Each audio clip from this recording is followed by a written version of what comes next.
just lost our quorum. I know. Is Kashama on the phone? Yes. Is she on the phone? She's on the phone. Can we maintain a quorum with her on Mr. the Evans phone? said she was. Okay, so Oh, he has to come back in. I didn't realize he stepped it has to out. be a quorum with 3 in person? Yeah. Yeah.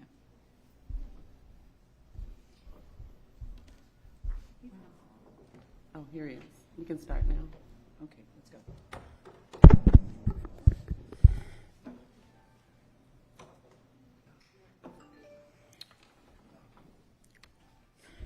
We will call to order the Utility Special District meeting for June the 1st, 2022. The time is 5:35.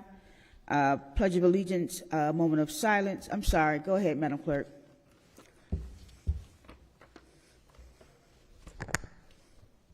Chairperson Kashamba Miller Anderson.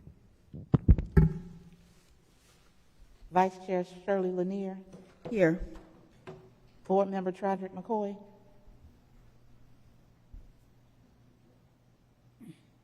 We have to wait for him to come back.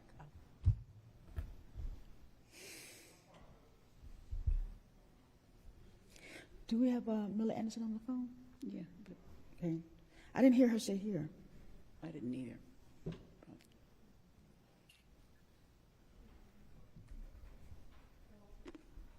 Can we make sure that she's on the call? Can we make sure that the chair, that, yeah. Chairperson Kashamba Miller Anderson.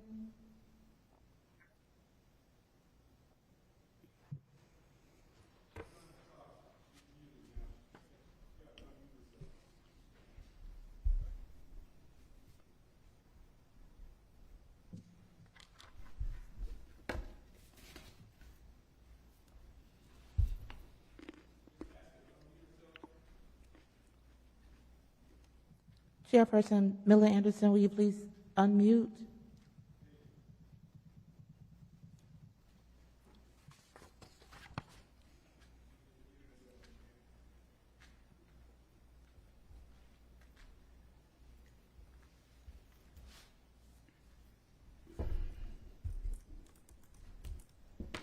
Walter, she's unmuted on our side. Okay.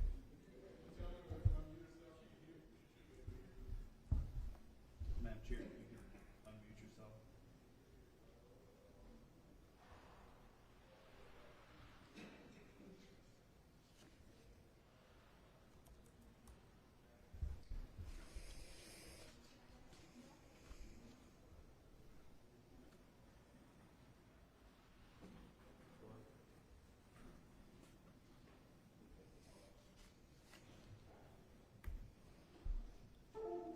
Well, can you check it on your side?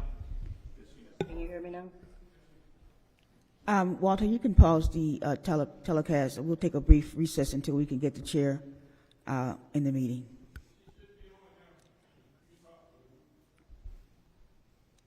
Chair Miller Anderson, are you present?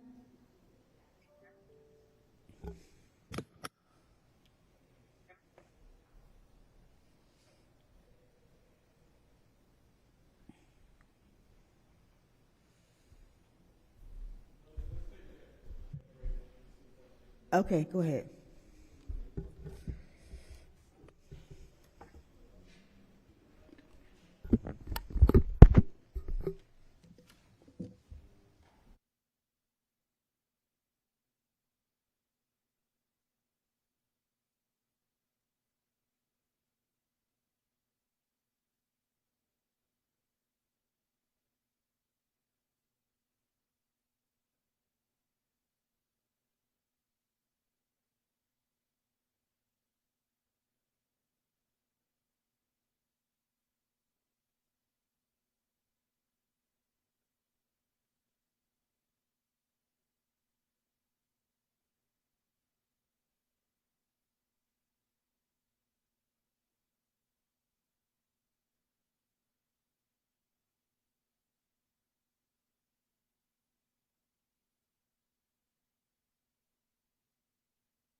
We will again call them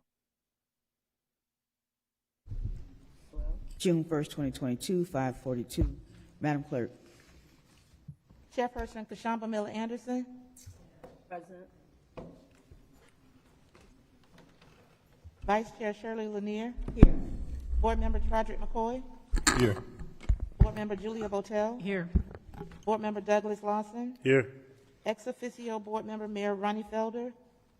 City Manager Jonathan Evans. Executive Director Michael Lowe. Here.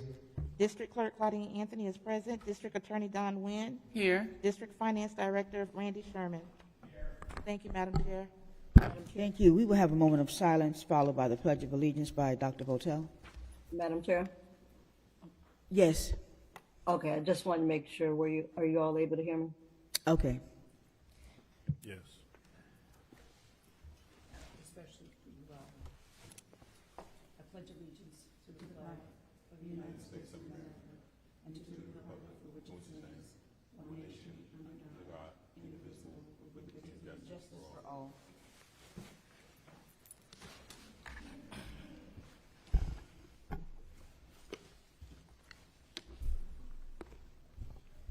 Do we have any additions, deletions, or substitutions? I'm sorry. Yes, do we have any additions, deletions, or substitutions for the agenda this evening? Madam Chair, members of the board,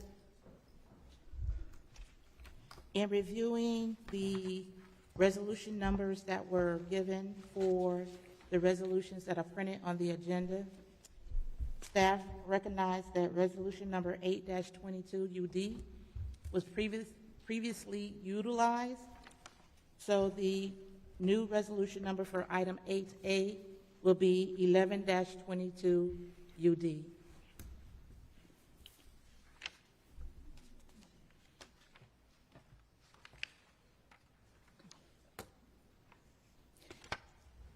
Okay, do we have any other additions, substitutions, or deletions? Are there any disclosures by the board, staff, in regards to any of these items that are listed on this agenda? No. If not, motion to adopt. Motion to approve the agenda. Second. Madam Clerk? Board Member McCoy? Yes. Board Member Otel? Yes. Board Member Lawson? Yes. Board Member Miller Anderson? Yes. Chair Lanier? Yes. Motion approved. As we do not have a consent agenda, we will go into the regular agenda, item 8A. Resolution number 11-22 UD, a resolution of the Utility Special District Board of Directors of the City of Riviera Beach, Palm Beach County, Florida, authorizing the board to grant the executive director approval to execute the Florida's Water Wastewater Agency Response Network Mutual Aid Agreement to provide emergency aid and assistance in the event of a disaster or emergency and providing an effective date. Madam Chair, members of the board, we do not have public comment cards on this item. The acceptance of public comment cards on this item is now closed. Motion to approve resolution number 11-22 UD. Second. Mr. Lowe. Madam Chair, thank you. Michael Lowe, Executive Director. Florida Warn is an agency that was set up after the major storms, Jean, Francis, Wilma, as it was recognized that the various utilities in the state should be able to provide assistance to one another should there be some form of natural disaster or other event. So the Florida Warn system was set up, and subsequently it's been incorporated along with the Department of Emergency Management in the state, as well as the DEP and the EPA. As such, this addendum or this agreement would enable us to call for help from other agencies should we be hit with a problem, and that there's a mechanism for our means to pay them back appropriately for their assistance. Similarly, we could go and assist someone else. This was used effectively when the storms hit the Panhandle a few years ago, and where I worked previously, we sent 2 teams up to assist them there, and we were compensated through FEMA ultimately for the assistance we gave them. So this would enable us to join this organization and to be able to benefit from it. Thank you. Are there any questions for the director? Hearing none. Madam Clerk? Board Member Botel? Yes. Board Member Lawson? Yes. Board Member Miller Anderson? Yes. Board Member McCoy? Yes. Chair Lanier? Yes. Motion approved. Item 8B. Resolution number 10-22, UD, a resolution of the Board of Directors of the City of Riviera Beach, Utility Special District, Palm Beach County, Florida, approving an additional $200,000 for emergency generators from United Rentals, North America, Inc., a corporation authorized to do business in the state of Florida, and authorizing the Utility Special District Finance Director to transfer $200,000 from contingency account number 411-311-035-59990 to contract services account number 411-311-035-34000, and authorizing the Utility Special District Finance Director to make payments from account number 411-311-035-34000 in an amount not to exceed $200,000 and providing an effective date. Madam Chair, members of the board, we do not have public comment cards on this item. The acceptance of public comment cards on this item is now closed. Motion to approve resolution number 10-22 UD. Second. Mr. Lowe? Thank you, Madam Chair. Firstly, we normally rent additional generators at this time of year through the hurricane season to help cover any power emergencies that we would have with our pumping stations. We also have currently rental generators available to us, far fewer of them, but one extremely important one at the water plant. The funding here will provide for the additional generators as well as provide us additional funds since we've nearly exhausted the current account for the rental of the generators that we already have. So the additional funding, the $55,760, will be added to that account to help pay for the remainder of this year's rental of the 1 megawatt unit and the other larger units that we have. Madam Chair. Yes, go ahead. Mr. Lowe, do we rent them because the cost to purchase them is prohibitive? No, we actually have 2 grants from FEMA.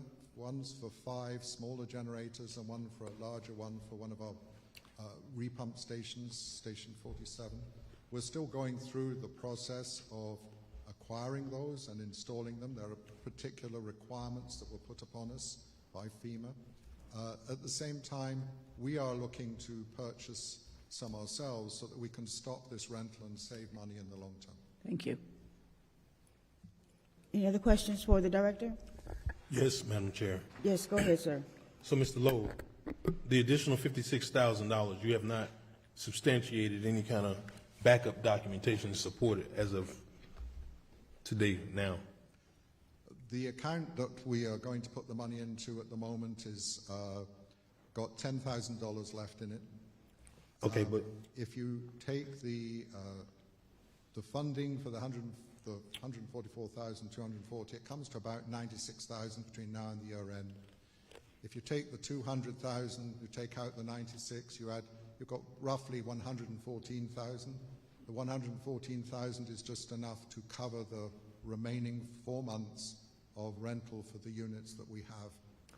So, Mr. Lowe, what I'm confused about, what you're saying is not consistent with the purchasing and procurement process.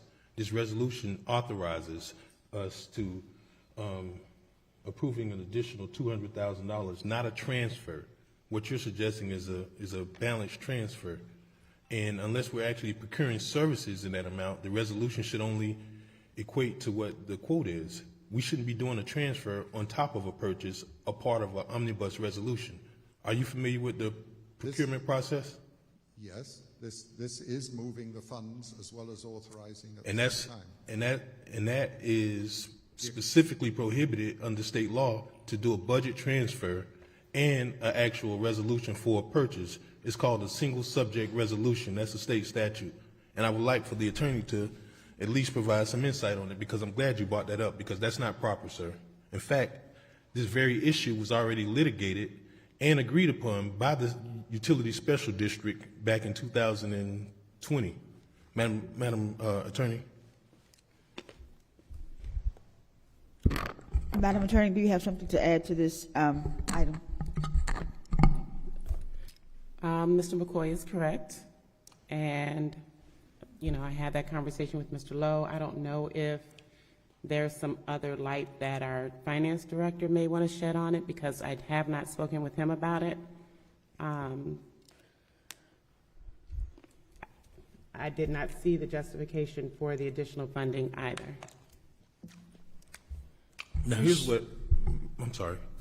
I was going to call Mr. Sherman up to Well, try and shed some light. If you, Madam Chair, if I may? Sure. So, Mr. Lowe, if it's a balance transfer that you're trying to accomplish, I'm okay with it, but as fiduciary agents, if you're presenting us with a quote of 144, and then you have an additional 56 that just only appears in the resolution, I think certainly we don't have I don't have an objection to it. I just want to make sure that it's proper. And on its face, we literally litigate this very issue, and I'm not sure if you were aware of it, but actually you should have been aware of it. You executed the settlement agreement that specifically said that we would then comply with our procurement processes and we would not have omnibus resolutions. I yield back, and I'm not going to vote on this in this form because it's facially improper and procedurally incorrect. Mr. Sherman, do you have any light to shed on this particular item as it relates to City's Finance Department? Mike, Randy Sherman, Director of Finance for the Utility Special District. I look at this and a little bit differently, and maybe I misunderstood. I look at this as strictly a contingency transfer resolution, moving $200,000 into that account. I believe we already have contracts and agreements with United Rentals. So I think what they did is they said, listen, if you need eight more units or 6 more units, this is what that cost will be. So I think that, I don't think it's approving that, but again, that was my interpretation, that this was strictly a contingency transfer so that the utility district had the funds in the appropriate account so that they could execute the additional rentals that they needed. Any other questions? Madam Chair. Yes, go ahead. So, Ms. Nguyen, before this item came before the board, you were not provided the opportunity to sign off on it and speak with Mr. Sherman and all parties involved before it came to us? I did not speak to Mr. Sherman. I did speak to Mr. Lowe. So is it, who signs off on it saying that it's legally sufficient to come before us? I do. I'd recommended some changes in the language, and that language was not included. I was told that it was going to be, and it was not. Who was supposed to change it? There was a discussion that I had with Ms. Huff, who is the agenda coordinator, and she assured me, and along with the language that I provided, that Mr. Lowe and I discussed, and that language was not added. So Mr. Evans or Mr. Lowe, who was supposed to have Ms. Huff correct that language? I actually did meet with Ms. Huff. It would appear that there was a misunderstanding on how we should have changed the language. We did add language to it. Was it the language Ms. Nguyen mentioned? It would appear that we misunderstood what we were asked to change within it. Okay, so I would, just my opinion, I would think this needs to come back then, if it's not, in its correct form. Madam Chair? Madam Chair. Yes. Thank you, Madam Chair. Go ahead, sir. So without having to do that, I think a simple amendment here on the floor would correct that. And again, I'm not trying to, certainly not trying to inhibit the district's ability to provide emergency generators, but, I just want to make sure that we're following it properly. I think if what I heard Mr. Sherman suggest is a budget transfer probably is the more appropriate in eliminating specifically reference to United Rentals. If there's already a contract in place, we're essentially just transferring the money. Did I understand that correctly, Ms. Nguyen? According to Mr. Sherman? So I mean, I'm in the spirit of getting this taken care of and just clearing it up. I offer an amendment to, amend the resolution to clarify that this is a budget transfer instead of an agreement with United Rentals. Because even at, I guess, Ms. Lowe, this question. Actually, I think I don't have my manager here with me, but I'm concerned that there might, I've misunderstood, and I understand that the error here, but I think that the contract level with United Rentals actually sits at a level below that would allow us to just make the budget transfer. So we probably do need to readdress how we handle this. I don't want us to make that change and then there to be a problem, because that would be improper. And I can only apologize. I'm afraid, obviously this is the first time I presented an item like this, and I obviously misunderstood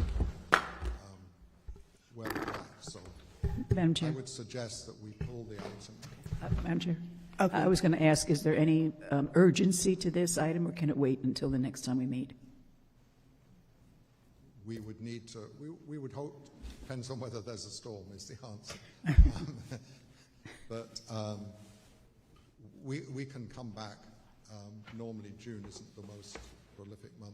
If there's an emergency, I can claim an emergency. Madam Chair, if I may. Yes, go ahead. If the board would consider to allow for the authorization to proceed with the caveat that once it meets legal sufficiency and is up to the liking of the city attorney, then can proceed forward. So the monies could be encumbered for the purposes of this agreement, but until the appropriate document or the appropriate language is crafted or inserted, that can be a mechanism that can facilitate the actual payment to the vendor to apply the services. Because the concern that we do have is a lot of entities going into the start of hurricane season are looking to secure those items. So it may seem a delay, may not seem significant, but it could be quite significant, especially if things continue to get increasingly more challenging if we see storms that are coming to impact the region. So certainly staff would recommend some type of caveat that gives the authorization to the city attorney to add the appropriate language to ensure that it's in compliance with what councilperson or Commissioner McCoy stated. So, Madam Chair. Yes, go ahead. Amend my motion to ask the staff to include whatever language has to be there for legal sufficiency to make this possible, so that we can rent these, have the money to rent these generators. I don't know who seconded. Who was the second on that, Madam Clerk? Board Member Lawson. Board Member Lawson? Yes, accepted. There's a second. Second. Question. Go ahead, sir. So, Madam Attorney, Madam Chair, and Mr. Evans, perhaps even Mr. Lowe, is this a special utility special meeting? Because we usually meet on the third Wednesday for UD.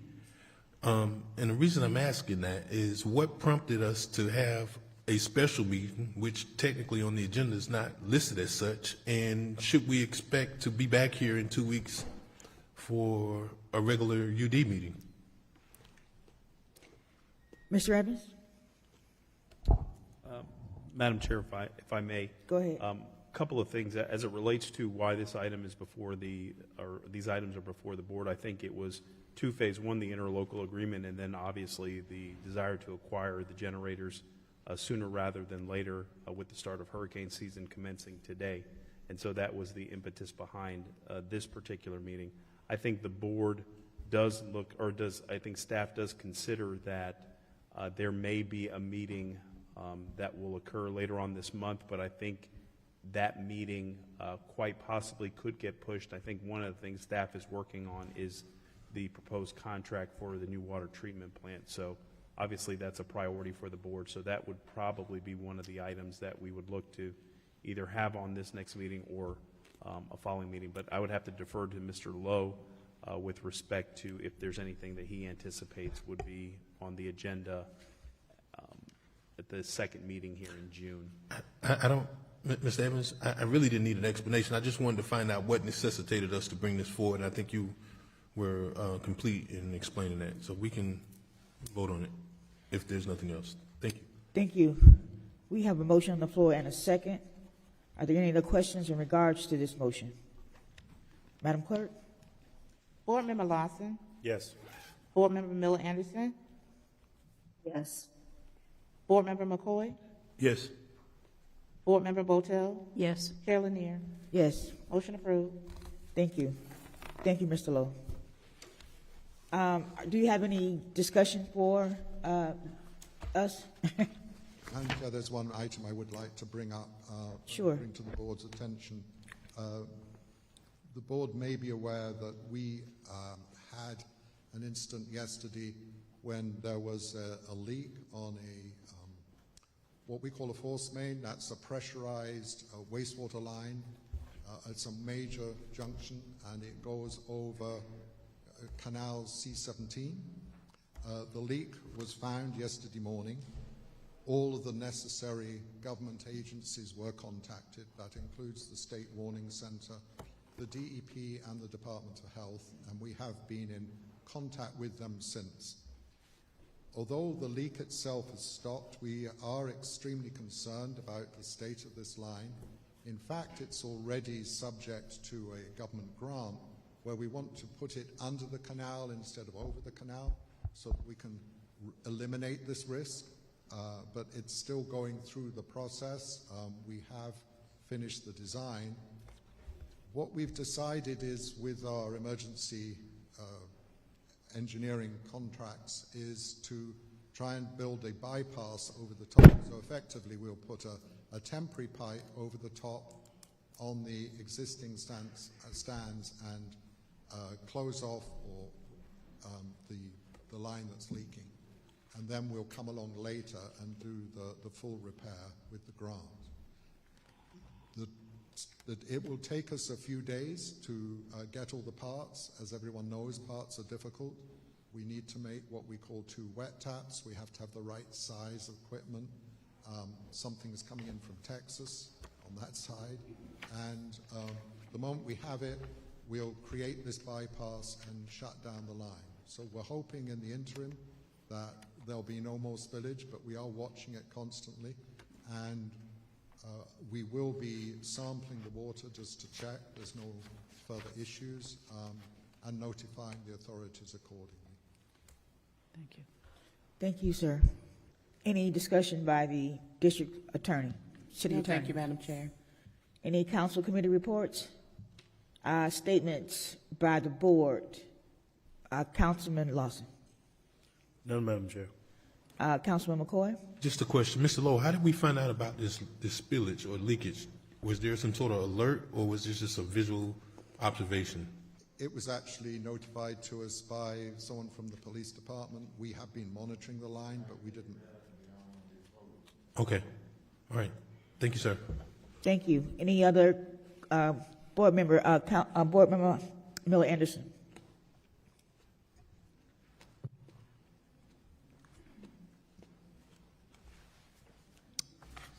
Okay. Board member Botel? And none for me. We will adjourn this. Madam Chair, prior to adjourning, we do have a public comment. Oh, I'm sorry. Let me read the statement for public comment. Public comment shall begin at 5:45 unless there is no further business of the board, which in that event it shall begin sooner. In addition, if an item is being considered at 5:45, then comments from the public shall begin immediately after the item has been concluded. Please be reminded, the Board of Directors has adopted rules of decorum public conduct during official meetings, which has been posted at the front desk. In an effort to preserve order, if any of the rules are not adhered to, the Board of Directors chair may have any disruptive speaker or attendee removed from the podium, from the meeting, and or the building if necessary. Please Govern yourselves accordingly. Any person who would like to speak during public comments, please fill out a public comment card located at the front desk and give it to the staff before the public comment section is announced. Madam Clerk? Chair, members of the board, the acceptance of additional public comment cards is now closed. Carl Muhammad. Madam Chair, are you all able to hear me? I'm sorry? Can you hear me? Yes, we can. Okay, I don't know if you heard me. I said I didn't have any comments. Okay, thank you. Carl Muhammad. Madam Chair, Yes, go I ahead. think Brother Carl might have gone upstairs. I have something that I'll read later on his behalf. Madam Chair, that concludes. That concludes public comment? Yes, Thank Madam you. Chair. Anything else, Mr. Lowe? No, thank you. All right, we will adjourn this utility district meeting and start with our city council meeting. This meeting is adjourned. CRA meeting, Madam Chair. CRA. CRA. Oh, the CRA is first? We'll do the Next. CRA meeting first.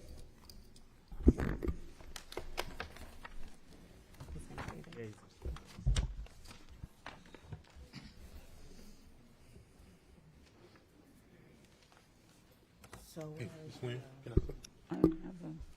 agenda for this meeting. you got a pen for me, brother? You got another? Yeah. Like mine anyway. What you complaining about? ABIC. Oh, VSC? Yeah, definitely mine.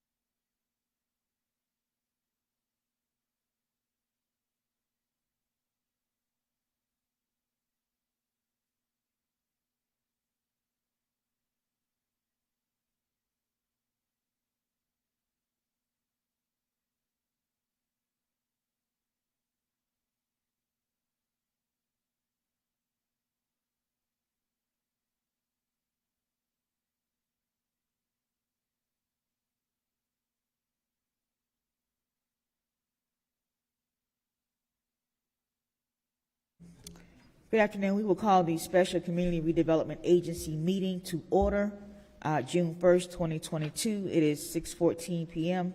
Madam Clerk. Commissioner McCoy, Here. Commissioner Botel, Here. Commissioner Lawson, Here. Chair Pro Temp Lanier, Here. Chair Miller Anderson. Present. Could you hear me? Yes. Yes. Motion carries. Thank you. We will have the Pledge of Allegiance and a moment of silence by Dr. Botel. I pledge allegiance to the flag of the United States of America and to the republic for which it stands, one nation, under God, indivisible, with liberty and justice for all.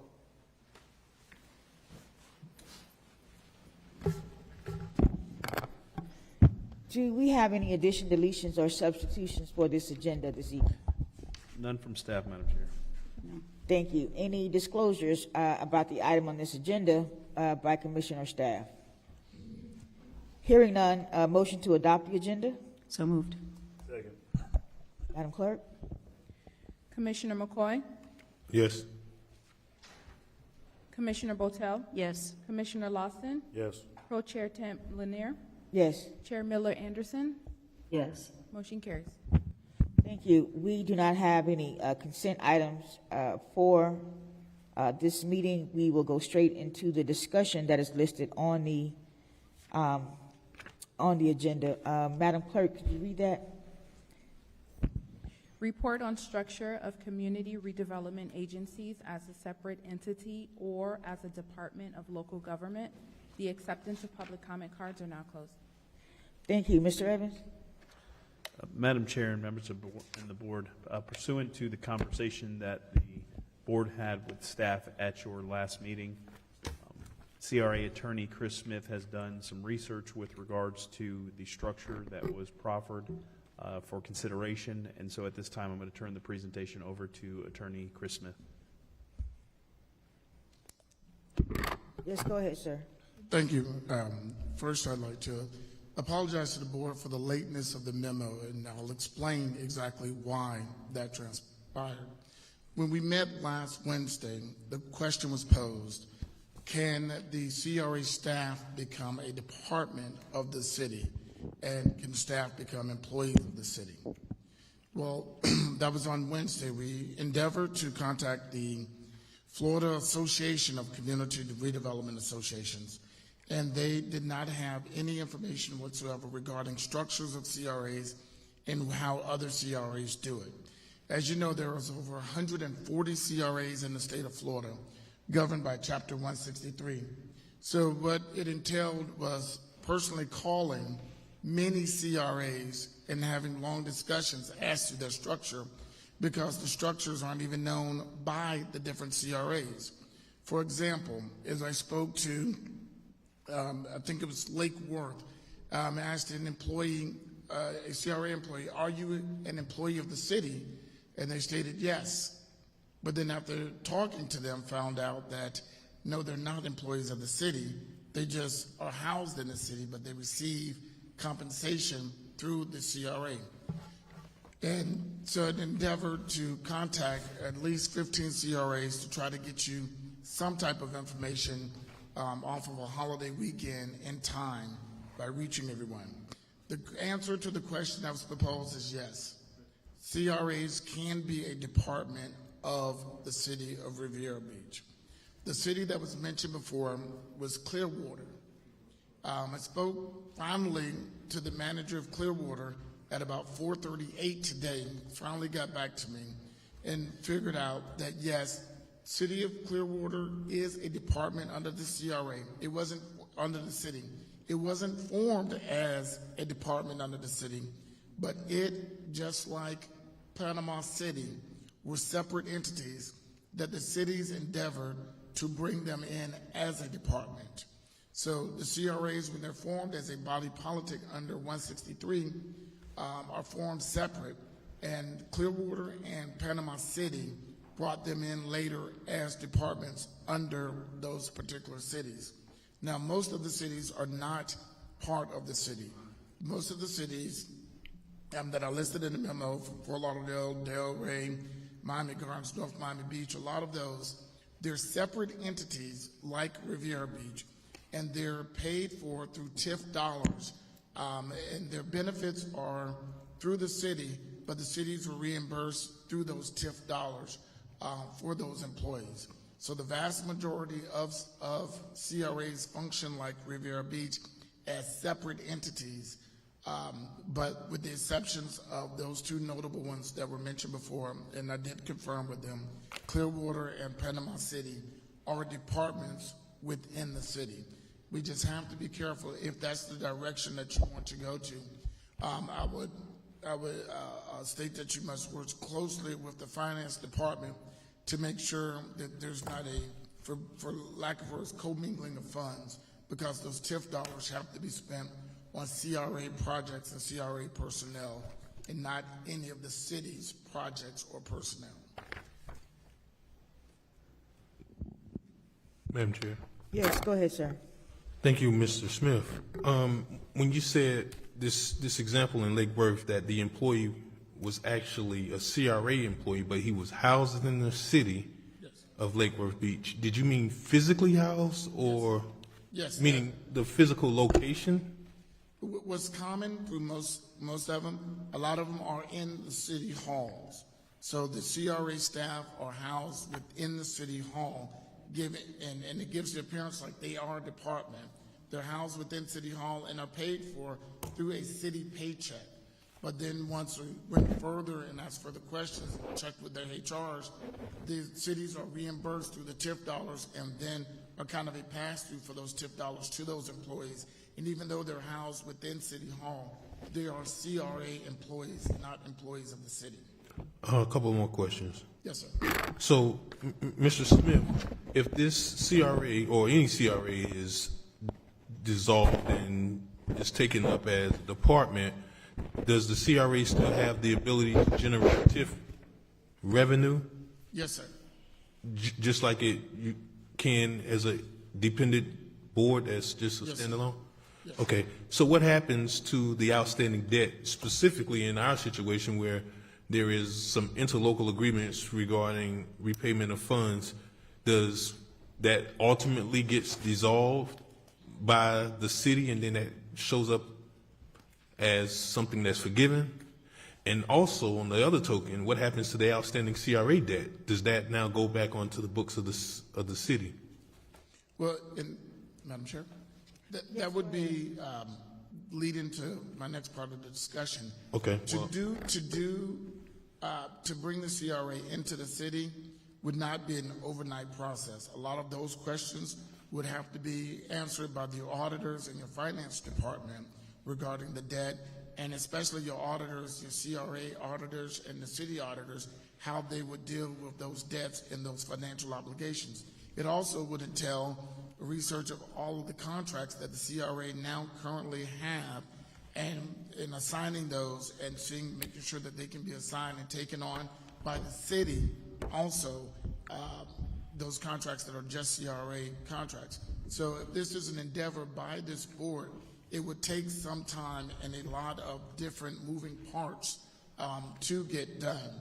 But the answer to the question is it can be done, but it would take some time to answer a lot of those questions that you're asking, Commissioner, to make sure that through auditors and financially that we are on the right track, on the right path.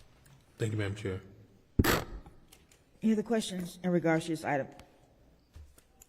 No, I think that when I asked this question before in regards to this structure, I think it was more about staffing independent structures versus as a department, not the structure itself. Because when you wrote in here that it, to dissolve and reconstitute, I don't think that was not where I was going with this. It was more the staffing issue in regards to how that would be set up. That's for me. Now, there may have been other ways in which you looked at it for my other colleagues, but I think for myself, I was looking at it more for the structure of staffing for independent versus department, other than the structure itself. So is there a question regarding the staffing, or does this answer your staffing? Not really. I think that this issue, it has to be hashed out way more than having a brief conversation about it at a meeting, but no, because I'm still not seeing the independent structure staffing versus the department structure staffing, how that would work. Because as one of my colleagues said, the finance director is still the finance director for the city. That's not separate, but the entity itself is. You see what I'm asking? Well, your staff is separate right now. So right now, where you are, your CRA staff are not employees of the city. They're employees of the CRA. And are you asking what would happen if they become employees of the city?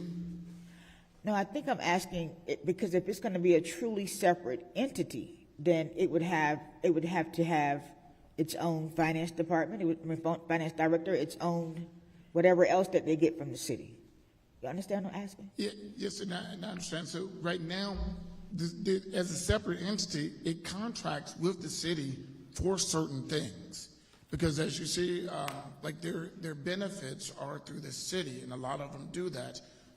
But the city is reimbursed for those benefits from the CRA in its budget. So any staffing that dedicate time, any employees of the city that do any work for the CRA, the city can, I don't know if it always does, but it can be reimbursed from the CRA for those time and efforts of city staff that's doing work for the CRA. They're separate in anything they share.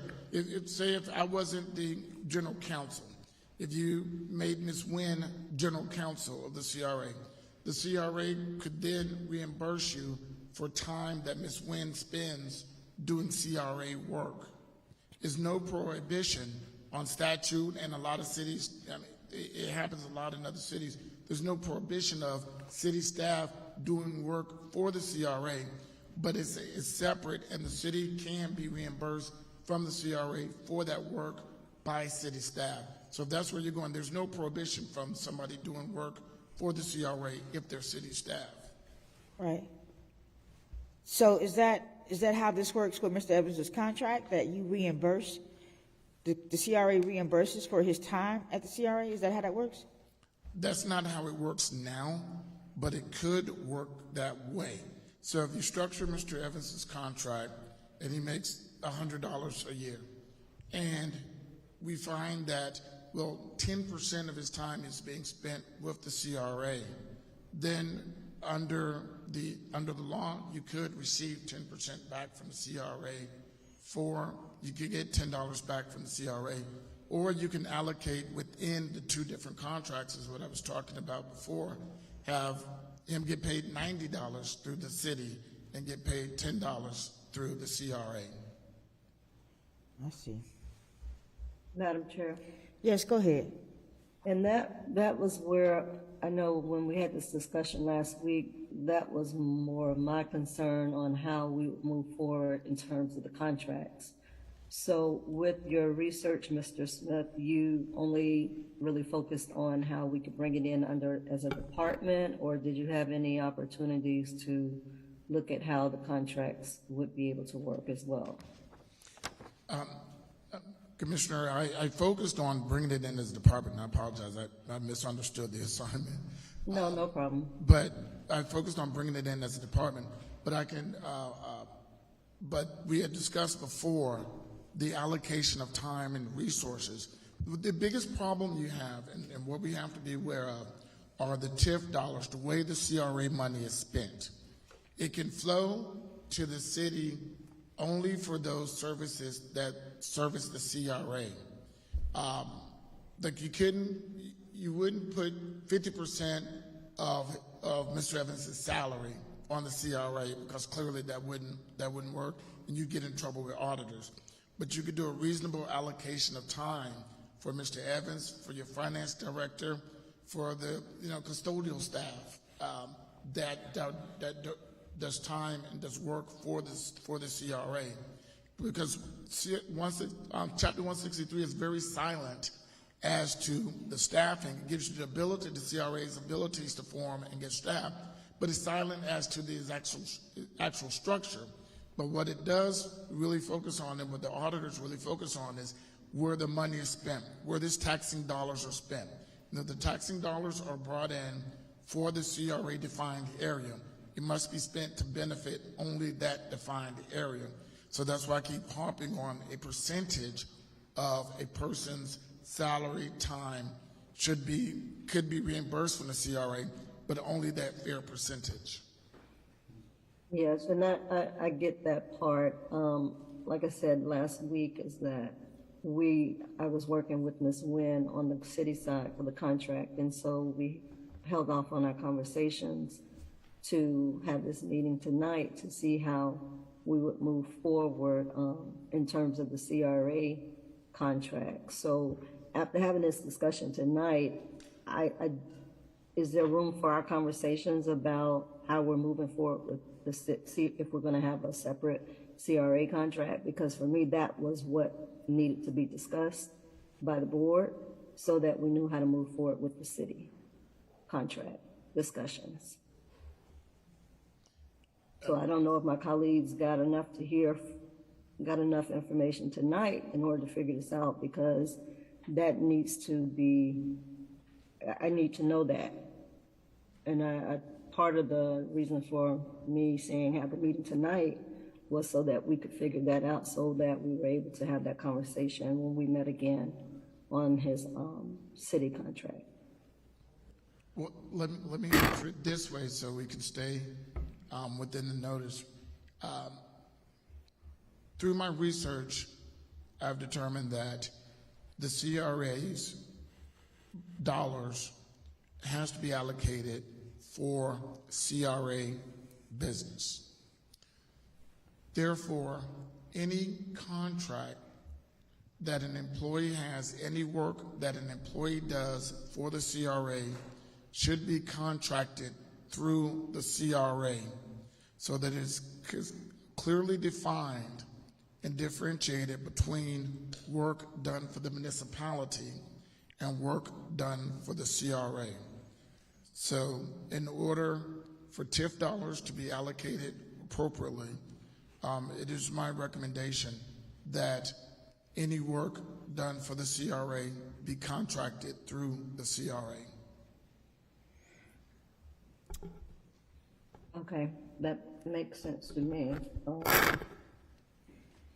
I understand the way that this was noticed, and I apologize. I've been sick for the past week with COVID. However, I don't know if we're going to have another meeting or we need to have it discussed some kind of way, but where we're going to go for the contract. Is that something a conversation we're going to have off on the side, Mr. Smith? How do we get to that point? Because that needs to be answered. Well, the last meeting was noticed to give me direction on whether to, on the negotiation of the executive director's contract. And so upon that discussion, this question was asked about making it a department. So that discussion never finished. It was paused while you received this answer. So we are still discussing from the last meeting, which was noticed, how to proceed with a possible contract for Mr. Evans's position as executive director. Madam Chair. So is it your position, Mr. Smith, that it's legitimate for us to have that continued conversation now, or are you suggesting that because that was not noticed for this meeting, we should avoid having that conversation until it's at a meeting that is noticed with that as a topic? Yes. That's the answer, yes. Yes. We have to talk about the issue that is on the agenda. We cannot deviate from that because we want to notice the public to be aware of what we're talking about. Because the biggest part of the question basically was the contract. So, yeah. Okay. We're not going to resolve this tonight. Are there any other questions from the board? Madam Chair? Go ahead. So, Mr. Smith, I guess I want to make sure that I understood. You said 163 is silent on staffing. So, are there any other provisions, because I see one, but are there any other provisions that would prevent the manager from splitting his time between the CRA and the city that you're aware of that's through state law? No. Okay, so, Mr. Smith, and I don't want to seem like I'm patronizing you, but have you reviewed the bylaws, and is there anything in the bylaws that would potentially create a conflict with our city charter or city code of ordinances relative to the duties of the executive director of the CRA? I haven't reviewed your city charter with that in mind, and I need to look at your city charter. But in the bylaws of the CRA, there wouldn't be any conflict of the city manager using some of his time to manage the CRA. Well, and I'm not challenging you, but specifically I'm looking at section 2-176. So if you want to take note of this, subsection 12, and this actually is the chapter relative to the city manager and his administrative functions as the city, but section 12 specifically says devote his or her entire time to the discharge of his or her official duties.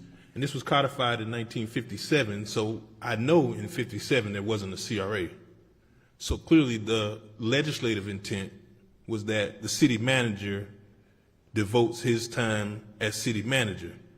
Now, is there, without knowing and having fully delved into this issue, I don't understand how we could even have the conversation if it's clear and set forth in the ordinances that there can be a time allocation.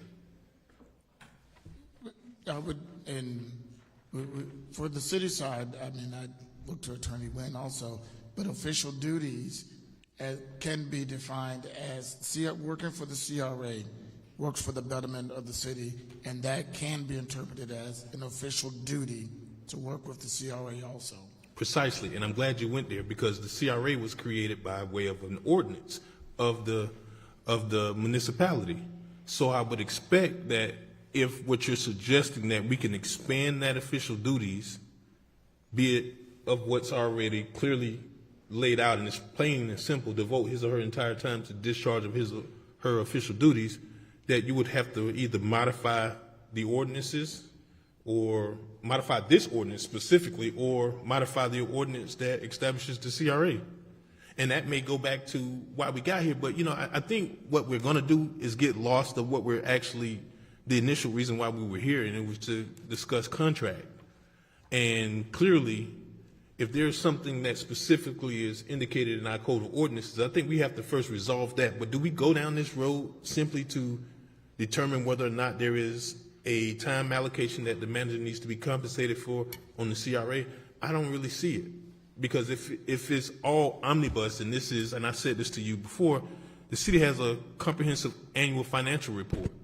That doesn't just include the city operations. That also includes utility special district, and it also includes the CRA, as well as some other enterprise funds, such as the Marina.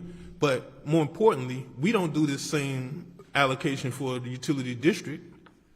In fact, the utility district director is an employee of the city. So, I don't know if we want to get lost in this whole thing of trying to dissolve and create, departments when the issue is, a compensation issue that can be resolved at the city instead of trying to, create more bureaucracy and trying to figure out, should we dissolve? Should we figure out how to do a time allocation?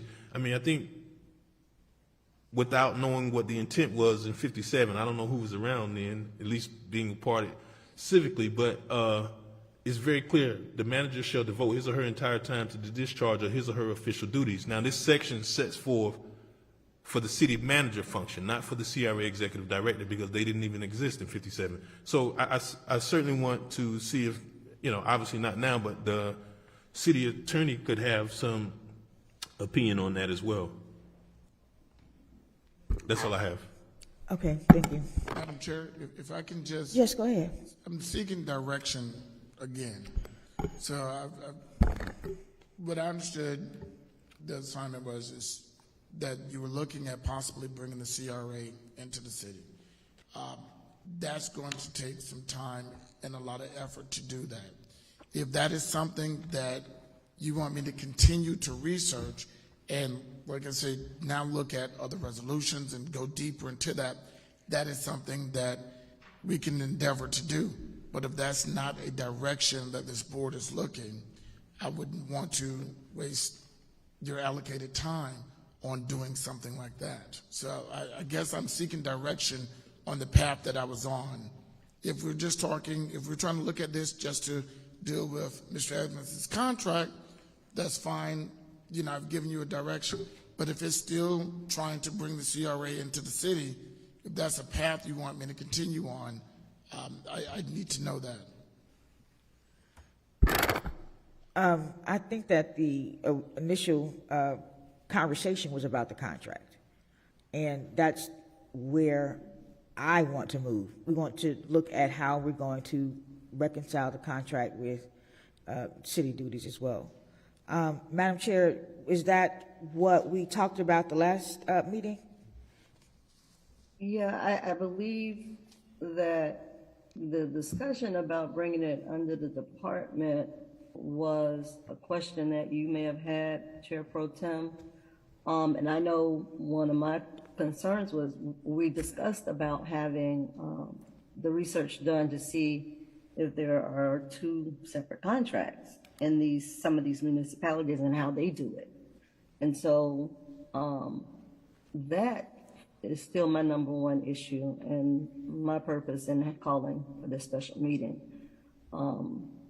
As I said, I've been a little out of touch in the past week, so I don't know how we got on this train going deep into bringing it under the city as being the main focus, because that does not help me right now with trying to decide on how we're going to move forward, because at some point it needs to be discussed. So, Mr. Smith, is it appropriate to make a motion, or at the end of this item during my discussion for the board to share how they want to move forward? I understand it wasn't completely noticed, but I mean, are we saying we need to have another meeting? Because I'm leaving this meeting right now not having any answers to what I needed, and the whole purpose of me asking for this special meeting. I think it was a request of someone to have this research done about it being brought up under the city, in terms of maybe that would be a possibility of addressing the contract, you know, but obviously that's not something we can do overnight. That's not something that we're deciding on tonight, but that doesn't help me moving forward. So how do I find a path to move forward in terms of what we're going to do with the CRA contract and how that ties in with the city contract? You're absolutely right, because the conversation we had did center on, you would look at different municipalities to see where the CRA director also sat as the city manager, and you were to ask them what their contracts look like, or at least get an example so that we can start working on Mr. Evans's contract. So I think that just kind of went, you know, this is a conversation all by itself. The conversation was to look at municipalities that had one person serving as a CRA director and as the city manager. And we were to look at their contracts and how their contracts were structured, because we named out some cities that had both the CRA and the city manager as the same person. So we were looking at how they structured their contracts with that one person.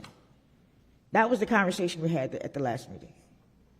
And we got to, and I think that when we started talking about that, we started talking about the city being a department, the CRA being a department under it, you know, like we started talking about that.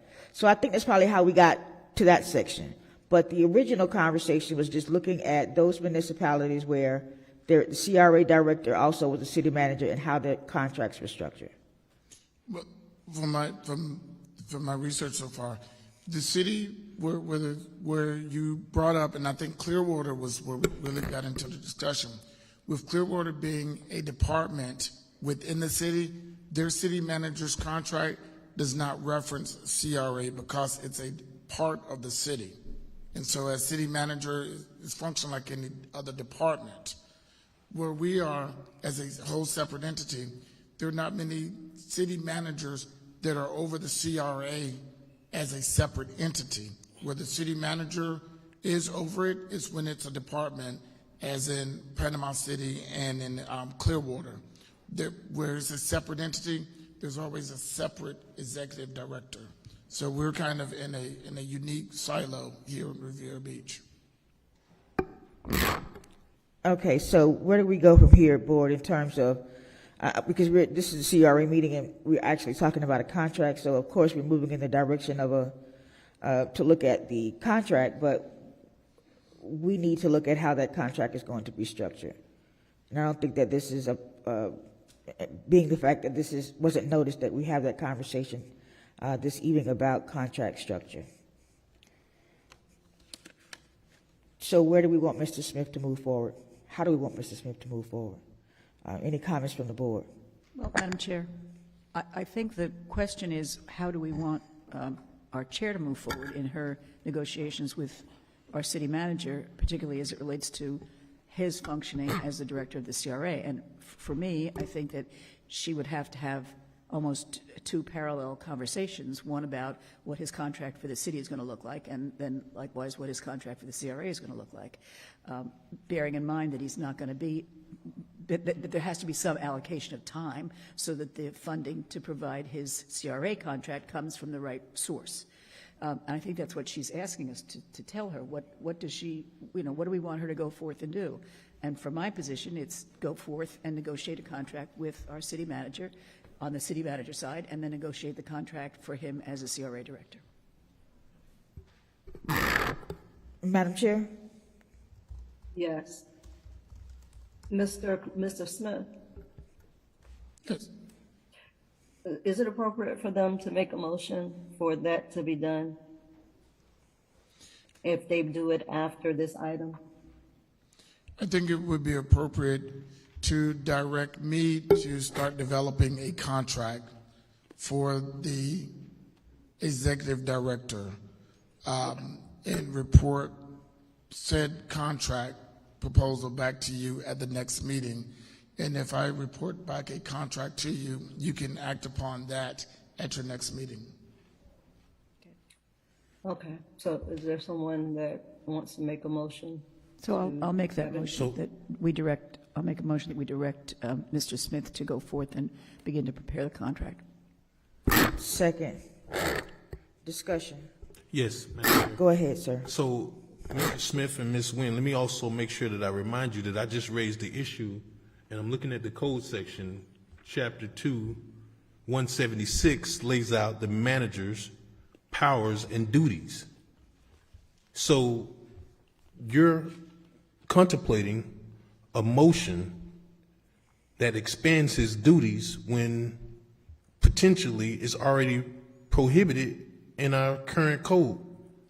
So while I can certainly say you can go off and do it, but it really would be senseless to do something that is not even prohibited. So I guess I'm looking for direction on how do we determine whether or not this is within his duties, which, I would agree, we can make a motion as a CRA, right?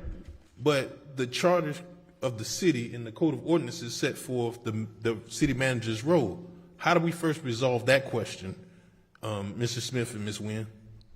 And I guess, is Ms. Nguyen in this meeting? I know she's physically here, but this is a CRA meeting. I think right now your chair is determining the role of the city manager during her contract negotiations right now as chair, because you gave her direction to negotiate a contract now as chair for his role as city manager. What I take the motion on the table now is directing me to come up with parameters and a contract to present to the board that would take in consideration Chapter 163, and that would be appropriate for the CRA to have a executive director contract. And then you can look at that contract within the and weigh it against whether you feel that it's in conflict with city code. But it would empower me to come back with a contract at your next meeting to say that under 163 and under CRAs, this is a contract for an executive director with these duties allocated. But right now, the duties are being discussed by your chair and Mr. Evans as he relates to city manager. Okay. Madam Chair, Yes, go ahead. could this be amended so that the conversation is with me and Mr. Smith, like it is with me and Ms. Nguyen on the city side? That's the way it's being done on the city side. Ms. Nguyen and I are working together, and then she's, going back and forth. Will it be the same type of process on the CRA side as it is with the city? Because if that's the case, it would not be coming back, Mr. Smith, I don't think, for our next meeting necessarily, just yet. Because our next meeting it's next week. So it wouldn't be our next meeting. In my research to put together a contract for executive director, I feel that I think that I will be reaching out to Ms. Nguyen for some direction on language, and that language I can propose to you at the next CRA meeting. So that's Ms. Nguyen. I know you're just visiting with us right now, but that is not the way that we're doing on the city side, is it? But right now you're negotiating with So you wouldn't do the same, it wouldn't be the same type of process? No, ma'am. You're not going to be negotiating the CRA contract yet until you get direction from the CRA board. I can present you a contract that you can then negotiate. But I can give you a contract so you can go from that point after the board gives you direction to act on what I give you at the next meeting. I think she's asking that before the contract comes before the city, that it's negotiated before it comes here, not just the document that you create and give to us, that is somehow negotiated as she's negotiating the city manager's contract. That's what she's basically asking, because you're saying you're going to bring back a contract to us without it being negotiated, without it being looked at, without the chair looking at it and negotiating it. Because the contract itself, but on the city side, it's already there. It didn't have to be created. Madam So- Chair, I'm sorry. So they went I into think negotiations. Mr. Smith is saying, I'm sorry. Go ahead. I think what he's saying is that he's going to bring you back a straw man. He wants to bring you back a framework, and that framework will serve as the basis for negotiation. Is that what you're saying? Yes, ma'am. All right. Very good. But also, too, you need to look at the issue that the Councilman McCoy brought up in regards to the city's charter. Yes, ma'am. Any other questions? There's a motion on the floor. There's a second. Any other questions in regards to this item? Yes, so when he brings back this template, the board is then going to provide input to me at that time? Is that what we're saying? Yes. Okay. Yes. You got it? Yes. So how is this different from the city? Because we didn't have one to begin with? Is that why we're doing it this way? Because that's not how we're doing it for the city. Madam Chair, right now, you're negotiating with the city manager for a contract. You're developing a contract and negotiating with him. What I'm proposing and what you can do at this meeting under the notice is direct me to start developing a contract that you then can start use as a basis for negotiating once the board gives you direction. So you're not starting from zero. I'm at least giving you a basis for your negotiations that you have authorized now through the city to negotiate. You're just not authorized by the CRA yet to negotiate. So I, as your attorney, will give you the basis of negotiation at your next meeting. Very good. All right. Go ahead, Madam Chair. No, I said, okay, thank you. Okay, that item, are there any public comments for that item? Okay, go ahead. We have one public comment for this item. Fane Lozman.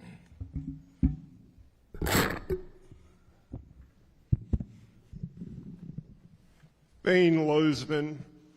The CRA CRAs in Florida are set by state statute. They have a 30-year time frame. The 30-year time frame timed out for the Riviera Beach CRA in 2014. It should not have been extended. It doesn't have to be extended. There's 411 municipalities in the state of Florida, and only 140 of them have CRAs. And there were additional CRAs that used to exist, but when they timed out, that was the end of them. In the state of California, in December of 2011, the California Supreme Court upheld the abolishment of every CRA in California. There's no more CRAs in California. I've been arguing since I moved here in 2006, we don't need a CRA. There was a big audit that showed all kind of fraud and waste. Millions of dollars of duplicative services were taking place in the CRA. They had a separate office building. They had separate consultants. Tens of millions of dollars were wasted in the CRA. We don't need a CRA. More importantly, we need the CRA dollars to stay in the city's general fund. There's been a lot of redevelopment that's already taken place. The big redevelopment projects have taken place, the big redevelopment of the Marina and other properties. Those funds that are the TIF dollars, they need to stay in the general fund. That man can do the job. You can have a little redevelopment department. He doesn't have to have 2 salaries. You know, you need to try to control costs. Why do you need to try to control costs? Because this November 21st, is going to be a federal trial before Judge Middlebrooks where the exposure to the city from all the property owners that you downzone the properties in the Sir, we're hundreds of talking millions about the of dollars. contract. You Excuse have me, to- I'm talking. You have to talk about I am the talking item. about the Sir, CRA. Don't interrupt sir, me. You have an obnoxious Sir, attitude if of you interrupting want to people. continue to talk, I am talking about if you the want to CRA continue to talk, should you be have to dis- talk about I am the talking report on about the structure of CRA the community should be redevelopment. disbanded. He doesn't Yes. need to be paid $450,000 a year like he did in COVID. He has a primary job is to be the city manager. That's what he should do. He wants to get paid for 2 jobs. You can't do 2 jobs. He either is the city manager or he's the CRA director. I can't find a CRA where they're separate entities that don't have a separate executive director. Why is this that man can't just focus on being the city manager? Why does he have to be the CRA director too? Is he giving a kickback of his salary to somebody? I want to know, as a taxpayer that owns 51 acres of property, why we have to have one man do the job of 2. I don't even think under the charter that's allowed. You'd have to have a charter amendment to do it. What are you trying to do? I mean, there's an incompetence that's coming out of this position as chair since you've run it, and Kashamba, Miller, Anderson, and Botel, you just decide to make up the rules. You don't even let the men on that board even be the chair. Why don't you worry about getting a job in the county and not getting fired? Thank you so much for your comments, sir. Public comments? Yes, we have 7 public comments. Okay, very good. Go ahead. We have Fane Lozman, followed by Ms. Brown.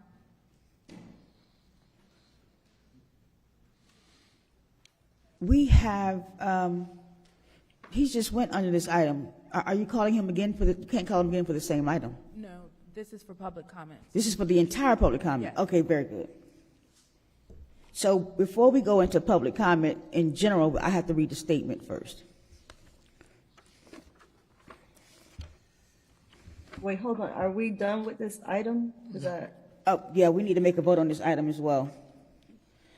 We only have one public comment card For this item, correct. Okay, very good. We have a motion on the floor, and there's a second. Could you? The motion is to, I need to ask the clerk. Madam Chair, Yes, go ahead. I did want to make mention that there was, I think the last contract maybe that they had for CRA director was Mr. Tony Brown. So certainly, you know, that can be used or looked at to pull some things from. So we're not starting from total scratch. Obviously, it won't be identical, but it'll give you the template. Okay. We have a motion on the floor to direct the city's CRA's attorney to develop a contract for CRA director position and bring it back to us for review.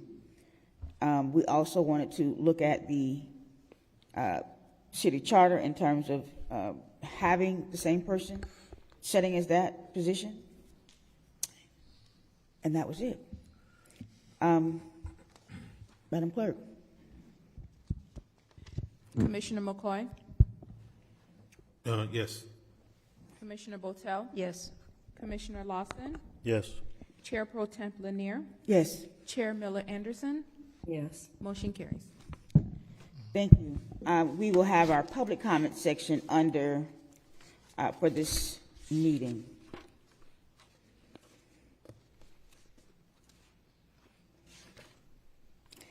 Please be reminded that the CRA has adopted rules of decorum, public conduct during official meetings, which has been posted at the front desk. In an effort to preserve order, if any of the rules are not adhered to, the council chair may have any disruptive speaker or attendee removed from the podium, from the meeting, and or the building if necessary. Please govern yourselves accordingly. Go ahead. First person for public comment. First public comment is Fane Lozman, followed by Ms. Brown.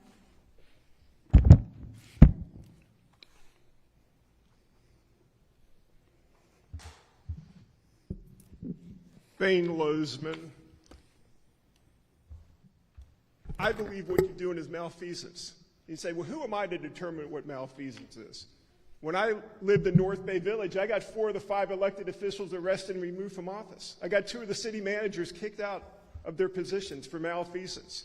You are engaging in financial malfeasance by having a full-time employee doing a second full-time job.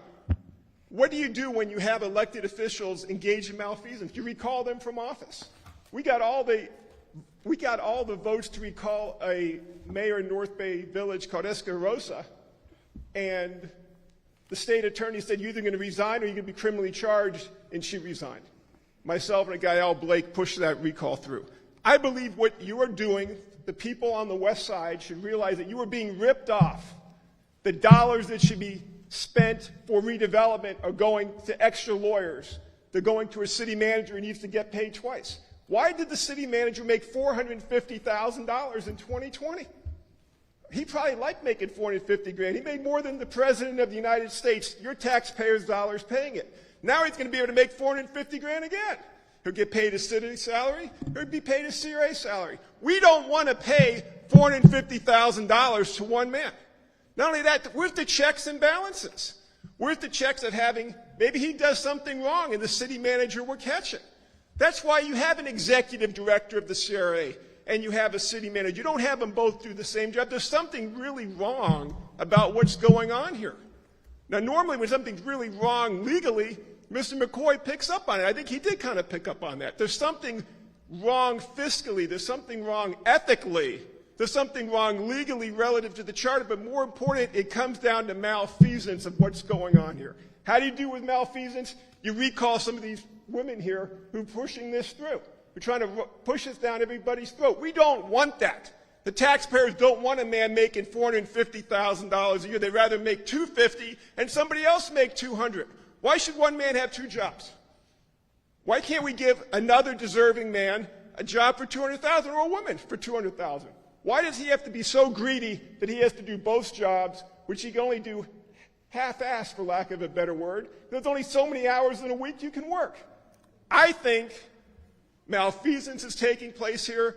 There's a way to deal with malfeasance, and that's to recall some of the people on this board. But there's other reasons to recall them, and that's going to be coming down. There's malfeasance. We could talk about that during the city council meeting as far as Botel just defrauding the taxpayers of money with Sammy Brown's overtime and what have you. But we are not going to, the taxpayers are not going to put up with what's going on here today. I'll tell you that. Thank you for your comment, sir. Followed by Ms. Brown, we have Carl Mohammed.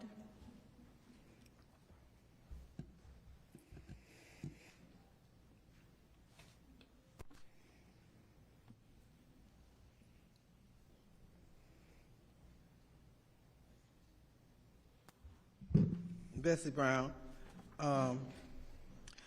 If you all can remember, I've come up here plenty of times asking how much is Mr. Evans getting paid for the CRA job.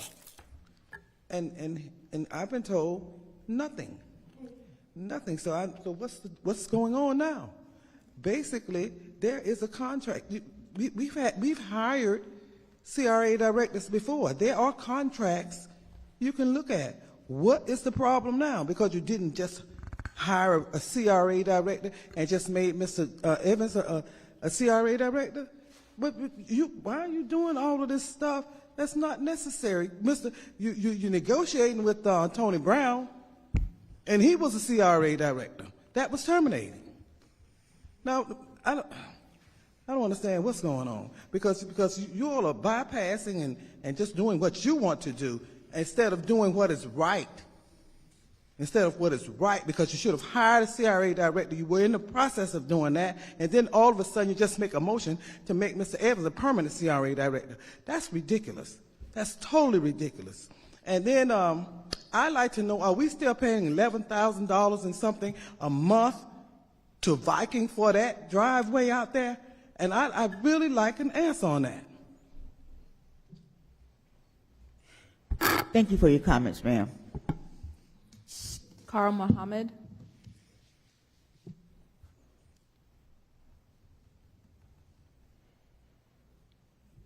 Good evening, Riviera Beach, and looking at the real problems that exist inside of our community as we look at community redevelopment. And those of us who have had a time period here in Riviera Beach, we understand what redevelopment is necessary. And one of the major problems that we have inside of Palm Beach County is the ignorance that continuously prevails inside of our thought process. I would have hopes that you would possibly have a meeting where we can have a real engagement as it relates to CRA and some of the functions, because I do believe that many of our community members are just totally ignorant as it relates to what the idea of this community redevelopment does. And I came today to talk to you about adding to the idea of community redevelopment, the idea of Juneteenth, which is the first day of June, the month that we're going to celebrate for the first time the history of Juneteenth, and we're asking that we can get some kind of real support. Coupled along with that, this is the month that we celebrate in the African American community the idea of Black Music Month, and we understand that music has always had a relationship with education. And before I get out of here today, I just wanted to say that we see the deliverables that are being delivered to Riviera Beach, but we don't hear anything relative to the idea of the fulfilling elementary schools that we have here and the failure of the public education system, the school district of Palm Beach County, as it relates to its responsibility to the city of Riviera Beach. And I'm hoping that those of you who are on the CRA and the City Commission, possibly you might be able to generate some thought processes as it relates to the idea of helping our children, because we're coming through the pandemic, we're coming through the failure before the pandemic, and we're not focusing on anything to improve the quality of education for our children.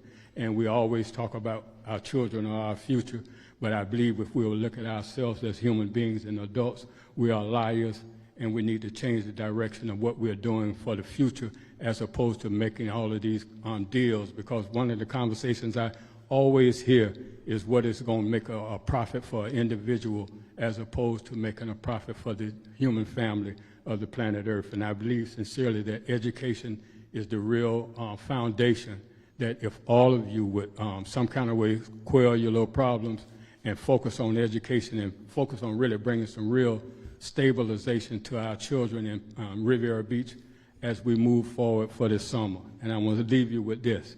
Happy Juneteenth. But I don't mean it from the physical. I mean it from the spiritual, because we've already had the opportunity to explore the idea of what took place back during Juneteenth, but we haven't explored the opportunity and the great position that we are located in here in education and the spiritual part. Thank you for allowing me the opportunity to share with you. Thank you for your comments, sir. Randy Edwards, followed by Marvelous Washington.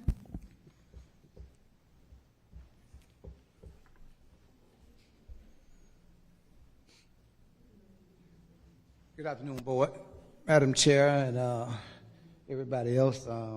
Randy Edwards, Lone Pine State. You know why I'm here. You know, it's funny.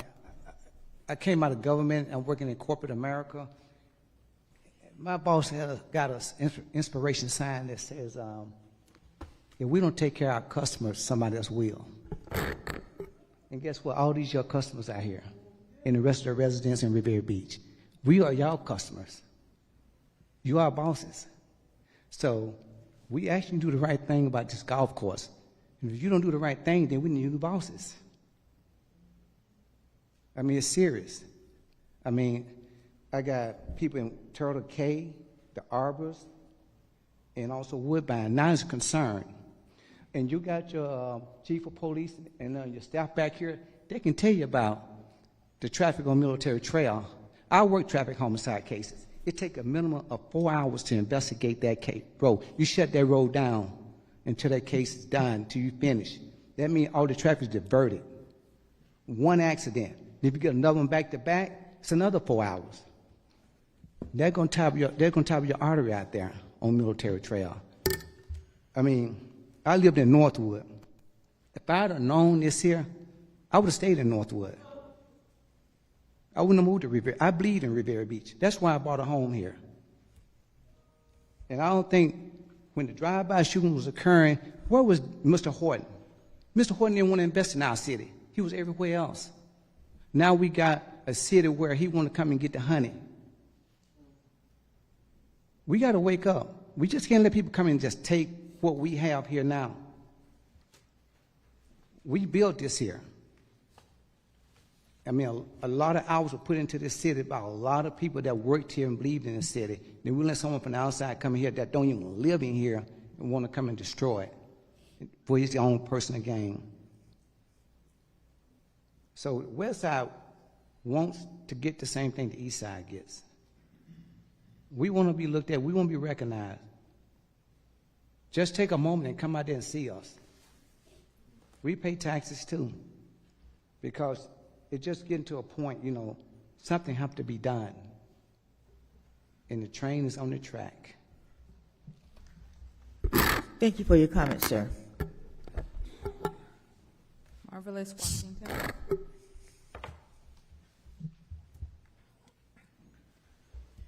Good evening, Marvelous Washington, councilperson, chairwoman, city attorney, city manager.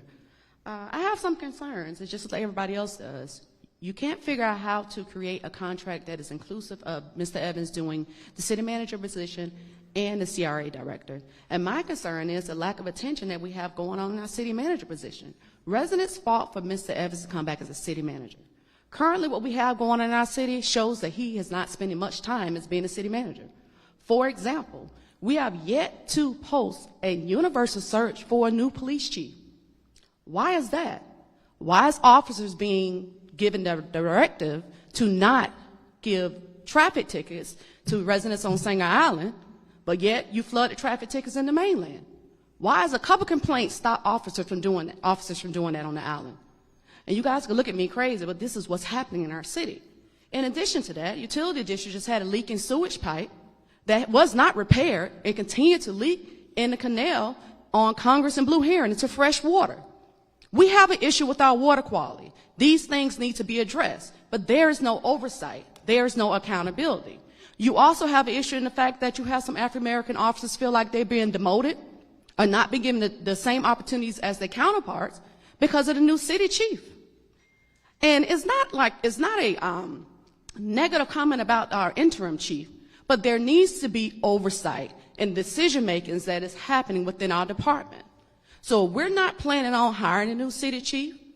If we're not planning on hiring a new CRA director, we need to make sure we're very clear on what the duties of the CRA director should be, how many hours he should be working as it relates to being a CRA director compared to the city manager. Because I'm here to let you know that the residents fought for Mr. Evans to be the city manager of the city of Riviera Beach, not the city manager, not the CRA director, not the police chief, not the utility director, because we have a history of not providing opportunities for employees to stay on board. We have a number of vacancies that's going on within the city that we're not discussing. We have other behavior issues that's going on with employees that have been allowed to occur, and finally we fired those employees or allowed the employees to walk off the job because there was no accountability. So before you renegotiate a CRA contract with Mr. Jonathan Evans, we need to take in consideration that we need to separate the two.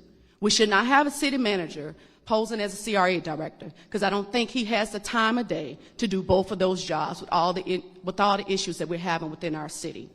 And I would like to question on when are you gonna post the new chief position? I would like to know who made the decision to not enforce traffic laws on the islands because of one complaint, compared to the traffic laws that's being enforced on the west side. And I also would like to know who made the decision to allow Thank you for your comments, sewage ma'am. pipe in Thank you so much for your Canal comments. number 17. Thank you for your comments, ma'am. Thank you. Bye-bye. Mary Bram, followed by Lloyd Brown.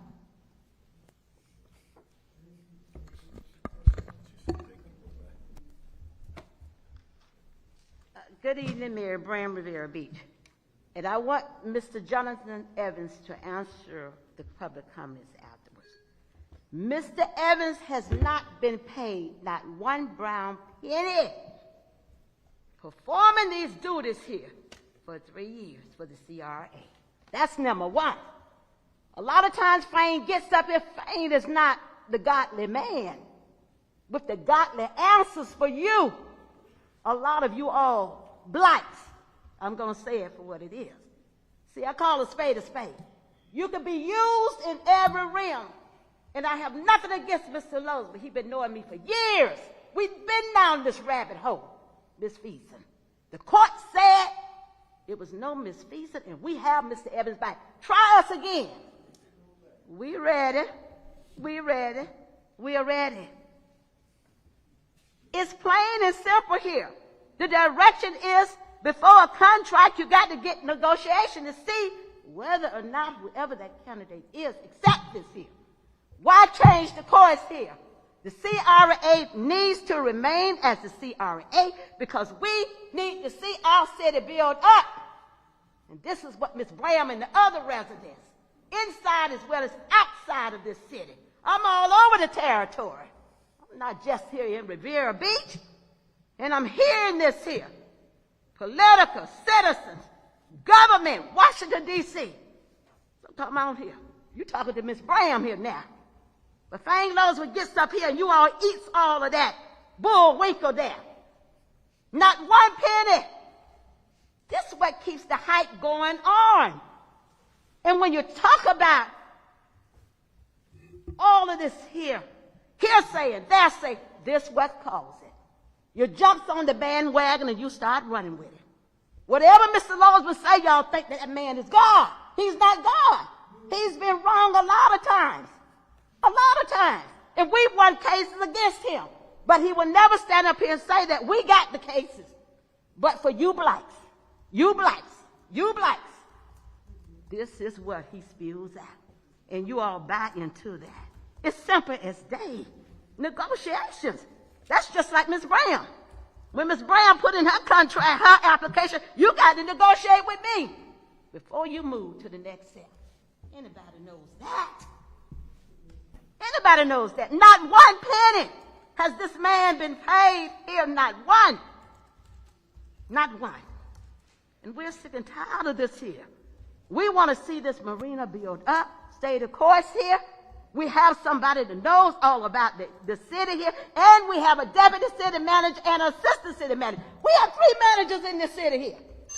You all don't go to none of them. Thank you so much. Thank you. Graham. Thank you so much for your comments.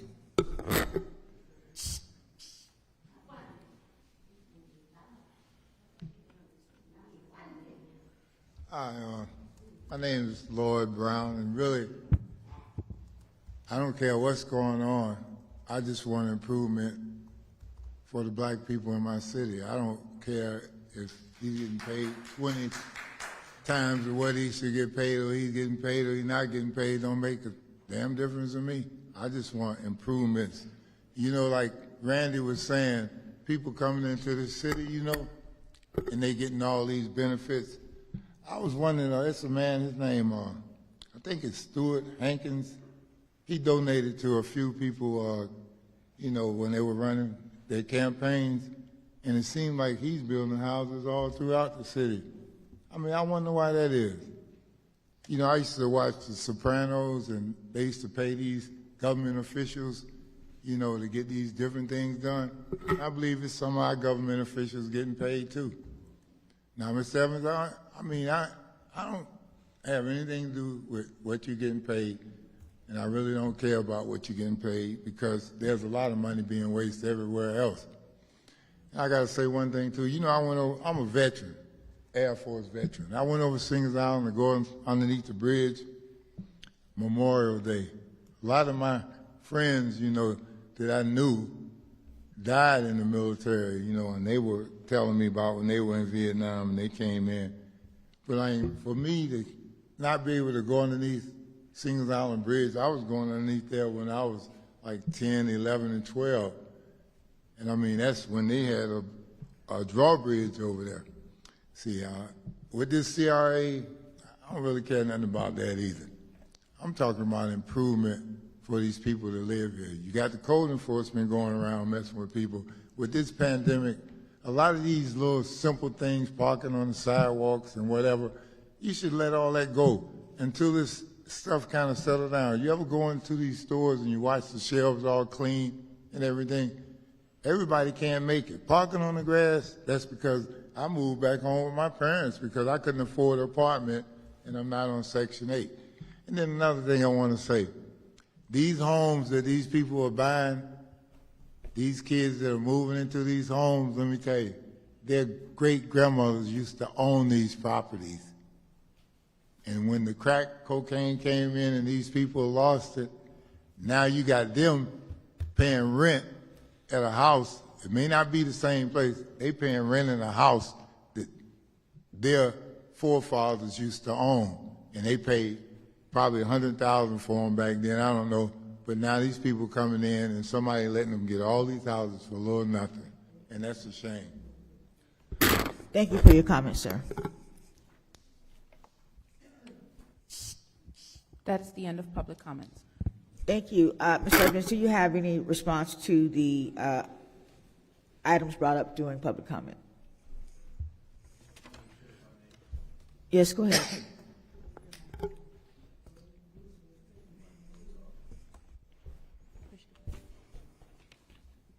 that would help. Madam Chair, first and foremost, I do have a migraine headache, so I just wanted to say, if you didn't think I was, I wasn't displaying the best body language, it was because I've been suffering through a headache all day today. First and foremost, with regards to the Yachtsman property, the CRA acquired that property well over at least a year and a half, almost 2 years ago. We have that property, and it's been discussed as part of Marina Phase 2 since the inception of the proposals and the conversations that we'd had with the joint development team. The comment with respect to Lone Pine Estates, as previously stated, I know that some of the residents did want to get some responses from the elected officials. Realize that that particular item is a quasi-judicial proceeding which requires the board to act as judges, so they have to find a finding of fact and they have to be able to listen to the testimony that's provided at that particular meeting. So if you've reached out to any of the elected officials and you're not necessarily getting the response or the perspective that you would like, it is because that they're governed by statute as to how they need to look at this particular situation and then make a determination as to what they think is in the best interest of the agency based on the facts and the information. So it is a pretty prescribed process, so it's not that the elected officials are intentionally not providing comments or remarks or because they feel any type of way about the particular project, is that they're required to handle this in a very specific way, because it then provides for legal vulnerability on behalf of the city if they don't operate as such. And so I did want to communicate that. With respect to the personnel matters, I don't discuss personnel matters in the public. I don't think that that's appropriate. A lot of those and most of those decisions are under the auspice and the responsibility of the city manager, and that's the manager's responsibility with respect to personnel, whether it's hiring, firing, suspending employees. With respect to the C-17 canal, I believe at 5:42, Mr. Lowe gave an explanation as how staff looked to resolve that particular issue. So that was communicated as part of the utility special district meeting. And just because someone posts something on social media with respect to not liking that we are issuing citations, at no time in no situation was any person directed not to continue to do their job and issue citations throughout the community. So if you interact with our law enforcement officers and unfortunately there's a traffic violation, we would expect that our law enforcement officers would act appropriately as prescribed by our city ordinances and state statute. Madam Chair, that concludes my comments. Thank you very much. Do you have any general comments? CRA Director? Yes, Madam Chair. And I think I've probably answered this maybe half a dozen times. Since the appointment, I was appointed CRA Director roughly almost 20 months ago or what have you. There has not been any compensation that has been provided, and I think I've stated that for the public record at least half a dozen times, if not a dozen times. So the reason that the board is having conversations about that is because my contract is set to expire in July 12th of 2022. So the board is having conversations as to how they wish to proceed. At the last CRA meeting, the board was provided some options. Should they want me to continue to serve in the capacity of executive director, or did they want to go out for another executive director? And so that's why we're having the conversations at this particular juncture. But there has not been any compensation related to the responsibilities and duties of executive director of the Riviera Beach CRA. And that concludes my comments, Madam Chair. Thank you, sir.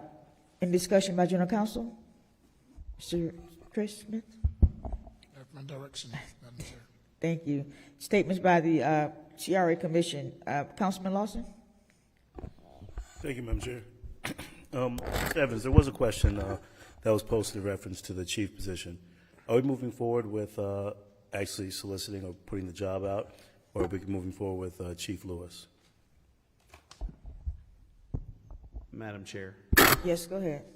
At this particular moment, I don't think it's appropriate to, one, discuss the matter, and two, in the event that a contract is not in place, I don't think it's befitting of someone that is in this position to select a position as police chief. And so the opportunity as police chief will remain interim until the city council decides what it would like to do with the employment agreement. And so that's why that position is still in its particular status. I have not made a determination as to the direction that I'd like to go at this particular moment. Follow up, Madam Chair. Yes, go ahead. So, Mr. Evans, you're waiting on direction from the council to see if we want to go back out for a search for police chief, or? No, Madam Chair, if I may. That's a responsibility that's under the auspice of the city manager. I did not choose to move forward with a selection process or the appointment of a police chief because my contract is set to expire. So should the board so choose to go in another direction, that the next manager would have the opportunity to make the determination as to how they deem to move forward accordingly. So that's why the position is still an interim position. I haven't made a determination whether it's going to be an appointment or we're going to go forward with a competitive process. Thank you, Madam Chair. Thank you. Councilman McCoy? Yes, that's interesting, Mr. Evans. So what else are we, I guess, putting a stay on pending your contract? Because, you know, I don't think the federal government stopped Social Security payments during the transition of administration. You know, I want to make sure that if folks pay taxes, that they can expect government to continue to operate. And, I had some questions, and I'm going to go back to Mr. Smith, but Mr. Evans, I can certainly understand your rationale, but I don't want to suspend everything. We had this same problem before. I have folks calling me about specifically, I don't want to name projects, but items that were supposed to come before the CRA agenda. Oh, well, the manager's stating we have to wait till the election's done. And various projects of development nature that's outside of the CRA, specifically, we're waiting to see where the dust settles after the election. If that's the case, we'll never move forward as an organization. So, Mr. Evans, is there any other pertinent? Point of order. Point of order. Yes, Madam Chair. I just want to remember that this is still a CRA meeting, so we don't, I think we kind of went with what the public comments were, but if it's something that we need to have a conversation with regarding the chief, that's on the city side, so we might want to wait until we have that meeting. This is still the comment section for CRA. Okay, well, I mean, if I can have just a little latitude, we allow individuals to come in for public comments. They can say whatever they like. And we've made it a practice that the manager responds. So, Madam Chair, remotely, are you suggesting that you don't want me to ask these questions? Because clearly we give that privilege to the members of the public. Questions. What I'm saying is, yes, people come in and do public comment. They can ask whatever they like. But if we're now going to start having him going into whole discussions, can we hold that until we have the city? I'm afraid not.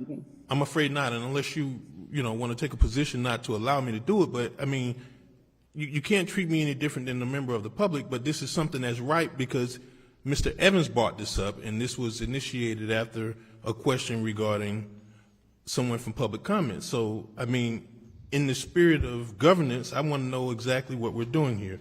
So, is your position that I shouldn't bring that up? Mr. McCoy, I've made my statement already. It's not about me not wanting you to do that. I'm just simply stating that we're in a special CRA meeting, and I think we're kind of getting confused as to where we are right now because we've kind of gotten into a whole different area. And so my question is, if we're going to continue to ask the question, and just keep in mind that this is a special CRA meeting, not a city meeting right now. Okay, and your point is well taken. I'm asking a question. I'm not asking for the body or the board to take any official action.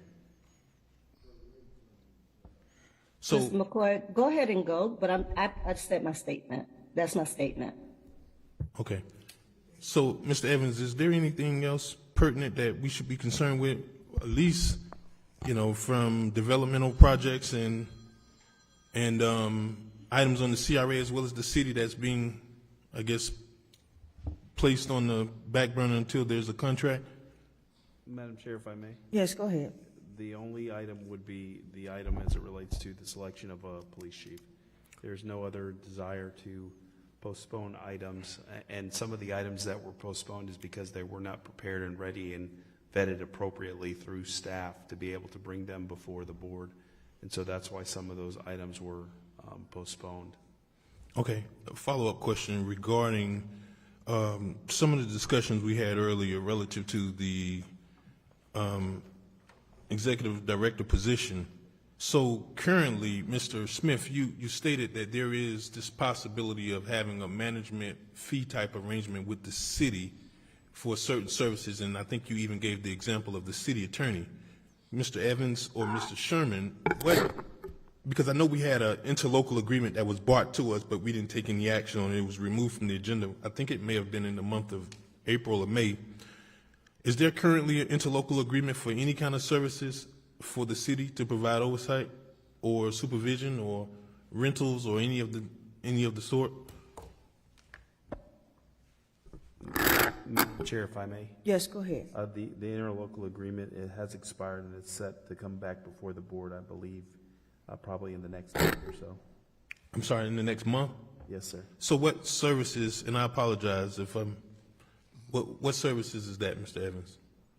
It's the services that are continuously provided: human resources service, finance and services, the accounting function. So the same services that we are currently providing to the CRA, and then we're also looking at the expansion of services with regards to grounds maintenance, et cetera.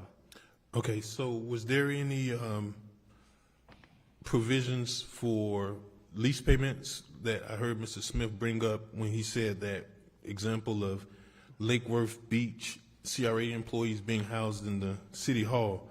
Is that encompassed in these interlocal agreements? Madam Chair, if I may? Yes, go ahead. No, there is no lease payments that are contemplated in the agreement. So has there been an agreement or some sort of arrangement? Madam Chair, if I may? Yes, go ahead. There's no agreement or lease payments that have been provided to the city from the CRA relocating to City Hall.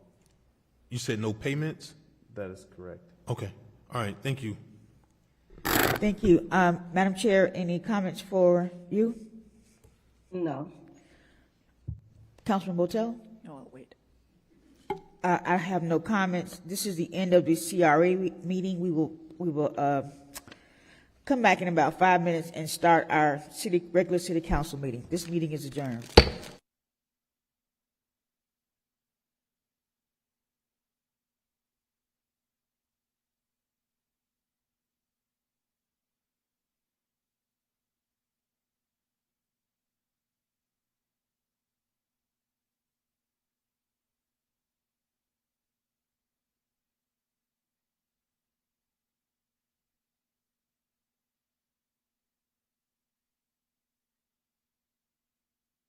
It's an addition, I think.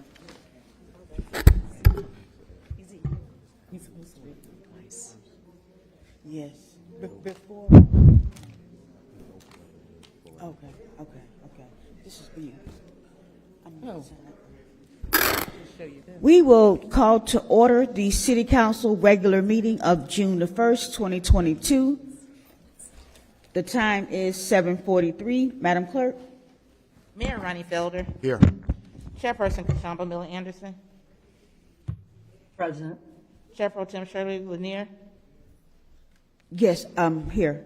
Councilperson Troderick McCoy. Here. Councilperson Julia Botel. Here. Councilperson Douglas Lawson. Here. City Manager Jonathan Evans. City Clerk Claudine Anthony is present. City Attorney Don Nguyen. Here. Thank you, Madam Chair. We will have a moment of silence led by the Pledge of Allegiance by our mayor.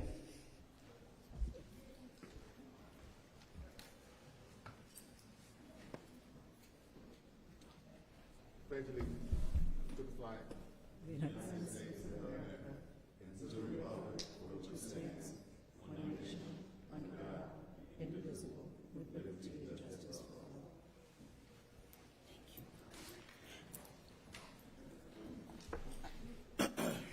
Thank you. Do we have any additions, deletions, or substitutions for our agenda this evening? None from staff, Madam Chair. I have a 5E listed on here for a presentation. Madam Clerk? State that again, Madam Chair. 5E for the presentation? Yes, Madam Chair. Any disclosures by the council in regards to this agenda? Madam Chair, Yes, what are we referring to about 5E? it was a presentation that I have. Okay, what is it? It's not on the agenda that I see here online. I'm sorry, oh, it's on a presentation to a Suncoast High School student. Okay. Thanks. You're welcome. Do you have a motion to adopt the agenda? Oh, so moved. Second. Madam Clerk? Councilperson McCoy. Yes. Councilperson Botel. Yes. Councilperson Lawson. Yes. Councilperson Miller Anderson. Yes. Chair Lanier. Yes. Motion approved. Thank you. The next item on our agenda is our consent agenda. All matters listed under the item are considered to be routine, and action will be taken by one motion. There will be no separate discussion of these items unless a council person so requests, in which event the item will be removed from the general order of business and considered in its normal sequence on the agenda. Motion to approve the consent agenda. Second.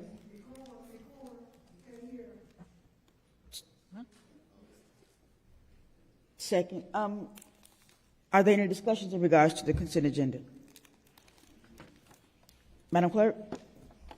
Councilperson Botel. Yes. Councilperson Lawson. Yes. Councilperson McCoy. Yes. Councilperson Miller Anderson. Yes. Chair Lanier.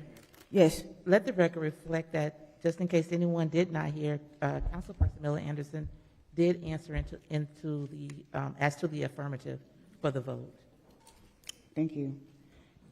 Because we're way past our public comment period, our public comment is supposed to start at 7:30, so we will go right into our public comments now because they're supposed to be at 7:30.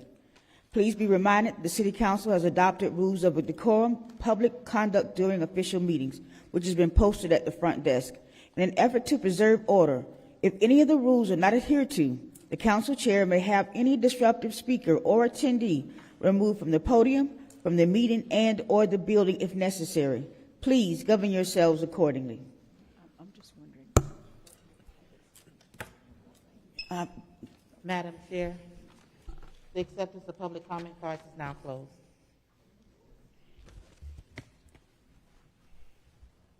Beth Dellinger, Lloyd Brown, Joyce Murphy.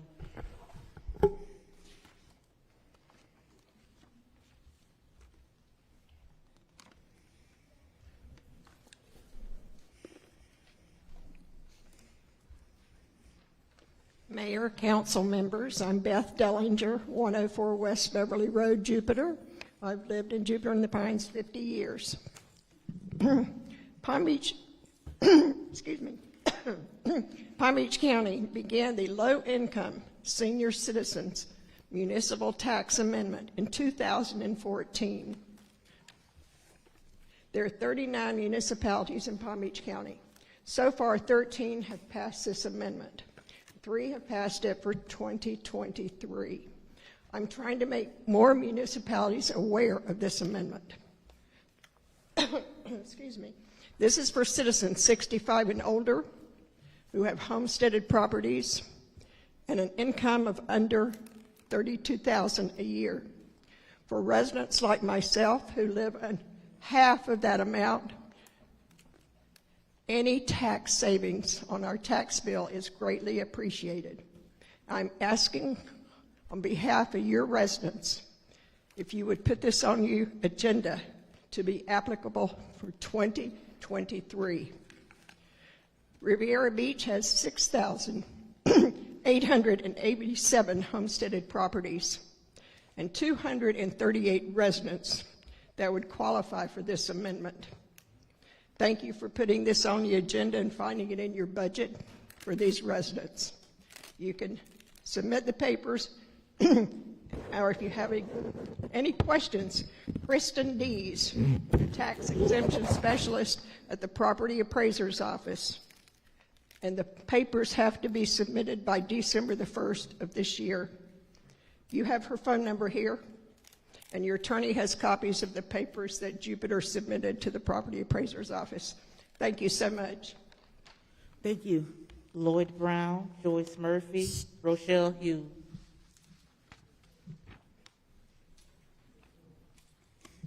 I really don't have much to say, but I just want to tell, like, the council members to go look in the mirror, and that's the problem. That person you see in the mirror, and let me tell you, like, I heard somebody talking about affordable housing around here. Affordable? $280,000 for a house? It looks like you go into jail, 6 by 6 in one room, 8 by 6 in another room, $280,000. How is that affordable? And then another thing too,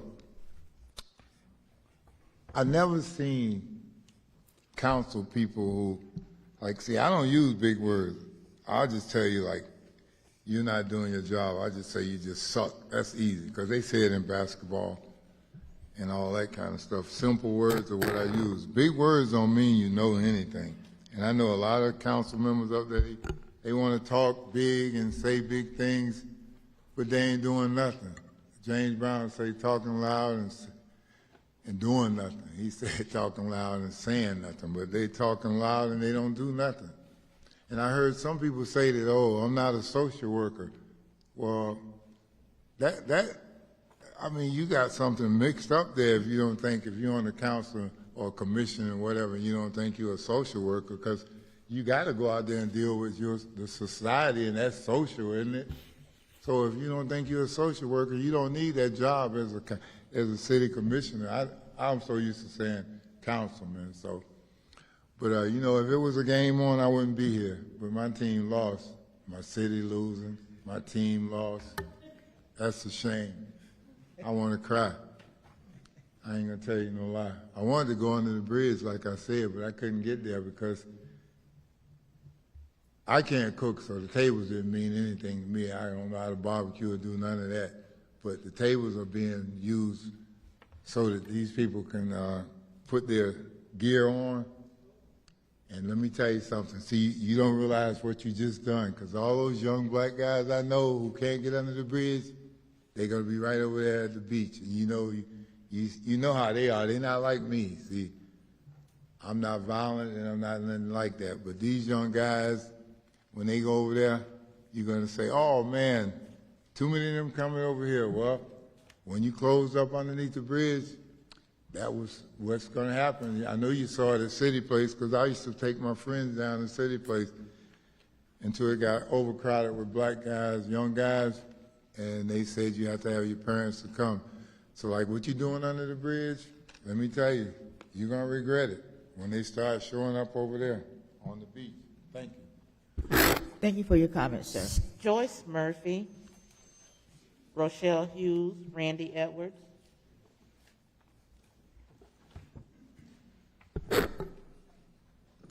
Hi, I'm Joyce Murphy. I'm a resident of Riviera Beach, and I'm a registered voter. I'm here as a resident of Lone Pines Estates. I'm asking you to refuse the request of D.H. Horton to change the zoning of the Lone Pine Golf Course when it comes before you. Do any of you live in Riviera Beach in the Military Trail area? Do you realize this project will add at least 500 more cars coming and going on this road several times each and every day? Do you care?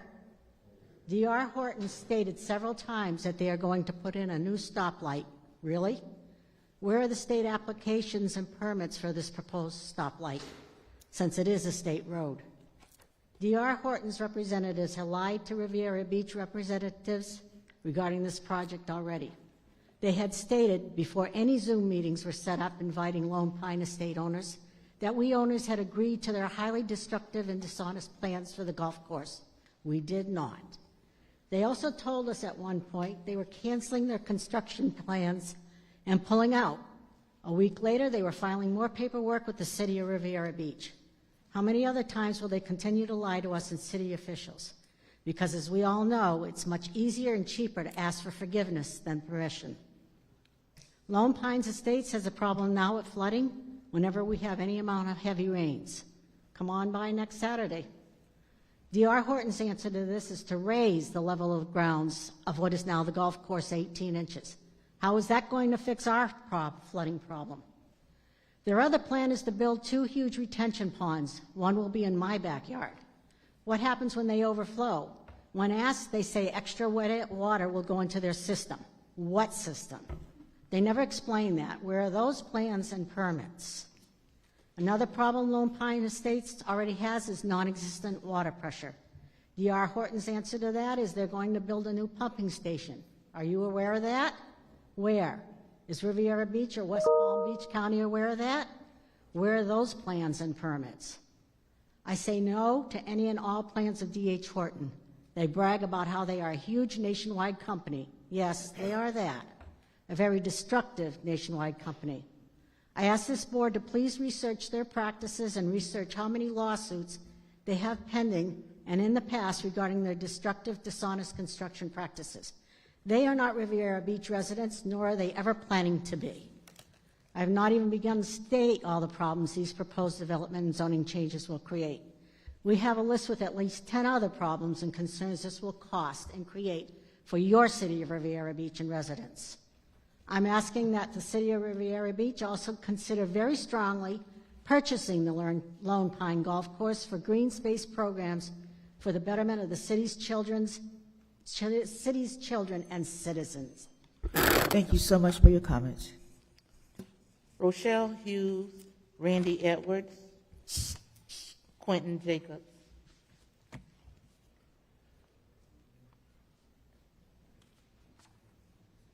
Hello, City Council members and City Manager and City Attorney. My name is Rochelle Baker Hughes. 2 weeks ago, I was up here talking about the Lone Pine Estates and the possibility of D.R. Horton coming in, getting approved to have the Lone Pine Golf Course rezoned to residential. Believe it or not, that very next day, several big yellow signs got posted around the golf course about the planning and zoning meeting for it to be presented before planning and zoning to get it rezoned. I'm here before you, as I know many of you, actually not many of you, there are several of you have been at the D.R. Horton meetings, whether it was via Zoom at the Courtyard Marriott or at the golf course recently. So you know what's going on. And I'm here to say that I bought in Lone Pine Estates 20 years ago. I bought a property on the golf course. I'm on the 17th hole. I bought there because I wanted a green space in my backyard. I paid more money for that green space in my backyard. With the development, I'm going to lose money if I want to move out of Riviera Beach, which I would have to say, if this gets approved, I would want to move out of Riviera Beach because it would make me feel that the city doesn't care about your constituents right now. If this gets approved, it would be you're only caring about the money that you would go into the coffers. So I ask, when you do get this, we have a lot of residents here. There's going to be more. And really come out and talk to us. I haven't seen anybody who has actually reached out except to wanting to attend a Zoom HOA meeting. Come out and have a meeting with them. Send us flyers, say, we want to meet with you. We want to get your input. We want to get your feelings. We want to see what this is about. Come out and you know what? Come to my backyard and let me show you the green, the environment that could disappear out of the city of Riviera Beach, the only golf course in Riviera Beach, and the only green space that's on Military Trail in the city of Riviera Beach. Those are the facts. So, and as other people have said, we have very low water pressure. I know we're going to say it over and over again. Low water pressure. Come Saturday when that storm comes through, come on out and you'll see the flooding in our roads, because that's what happens. We don't have good drainage. Thank you so much for your comments, ma'am. Randy Edwards, Quentin Jacobs, Cindy March.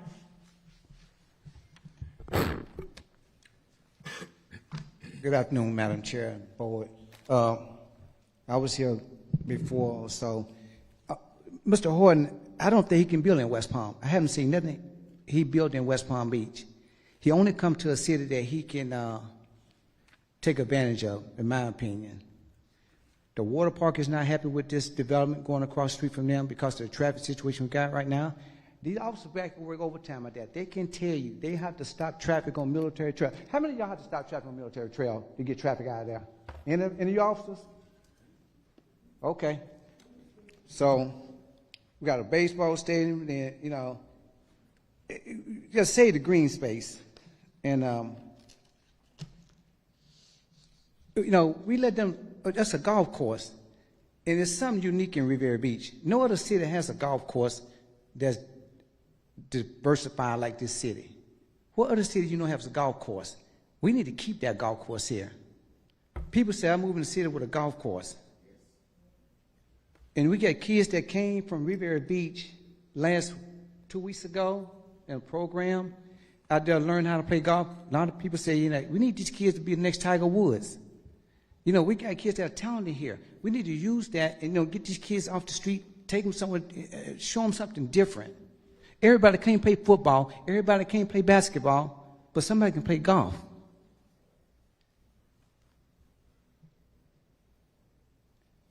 And, you know, going back, we had lost a lot of things in Riviera Beach. There was a lot of businesses. There were nightclubs. They came in and took that from Riviera Beach. Now people have to go to West Palm Beach and take their money down there.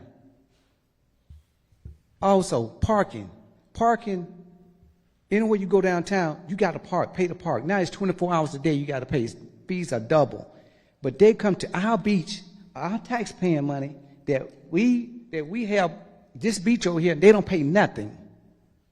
Nobody pays nothing. Everybody come and just take from this city. When are we going to stop? You know, we just got to quit doing, just giving away everything. No, this is our community. Let's look at it. Let's think about it. You know, let's not just give it up like that. Once you let it go, it's not coming back. Thank you. Thank you for your comments, sir. Quentin Jacobs, Cindy March, Wilson.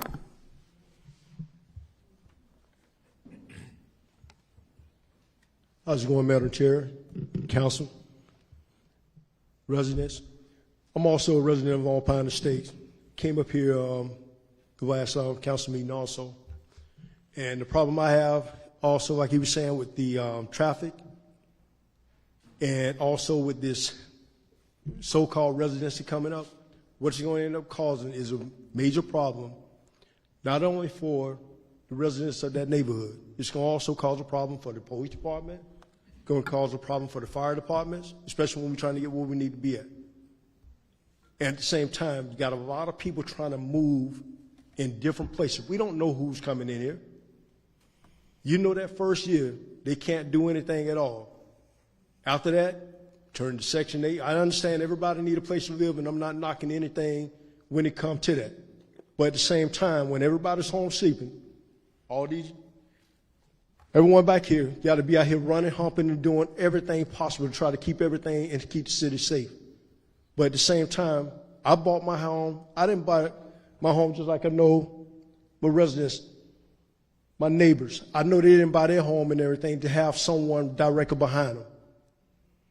And at the same time, to have it compromised. We shouldn't have to go through that.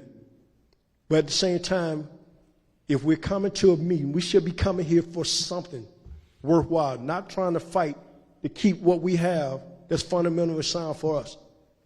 But at the same time for the city. We all happy and everything, but we want to make it the same way around the city. Like Brandon was saying, like D.L. Horton, when this city, so-called, when they were saying that no one should come to this city, it's the worst city to live in and everything else, and it wasn't. I love my city.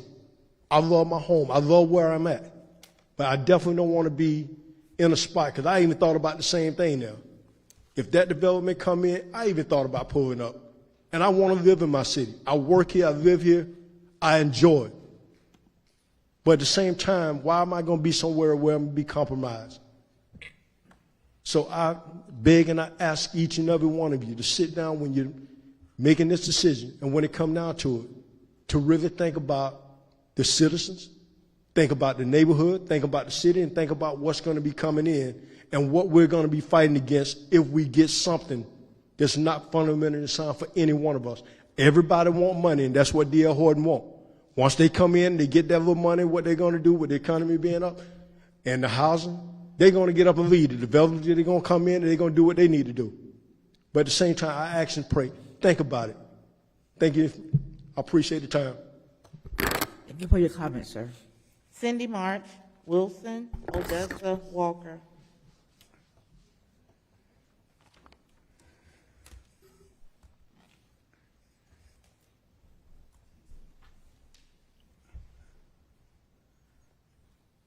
Good evening, Council. I first want to start off with the word decorum, and the reason why I'm bringing it up. I'm not the type of person to be up here starting quarrel with anybody, but it just seems like every time I come up here and I call you all out on issues and not on personal vendettas, it seems like it's a problem with me. You know, if you go back to the last two meetings or since Mrs. Miller been the council person, several people have spoken after 3 minutes. And not one of them people that's spoken after 3 minutes after she said your time is up, not one officer was told to escort them out the room. And this was an ongoing situation, even when Mrs. Lanier was the chairperson. You all just setting yourself up for failure. I know when I see trouble to lead trouble. So when I get through speaking my 3 minutes, go back and look at the meetings. I leave.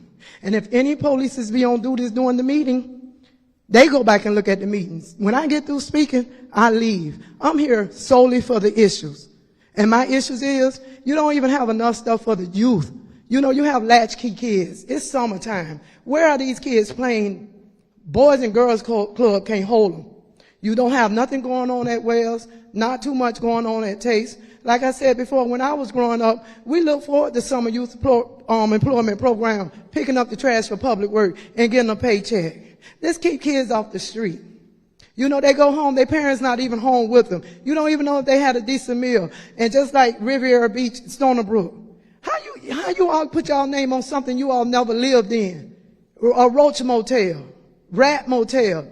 But you and this woman up here speaking like she's an evangelist in a Pentecostal church somewhere, like she got it going on, like she know everything about the city. Come on. One thing about us, we know the means of survival.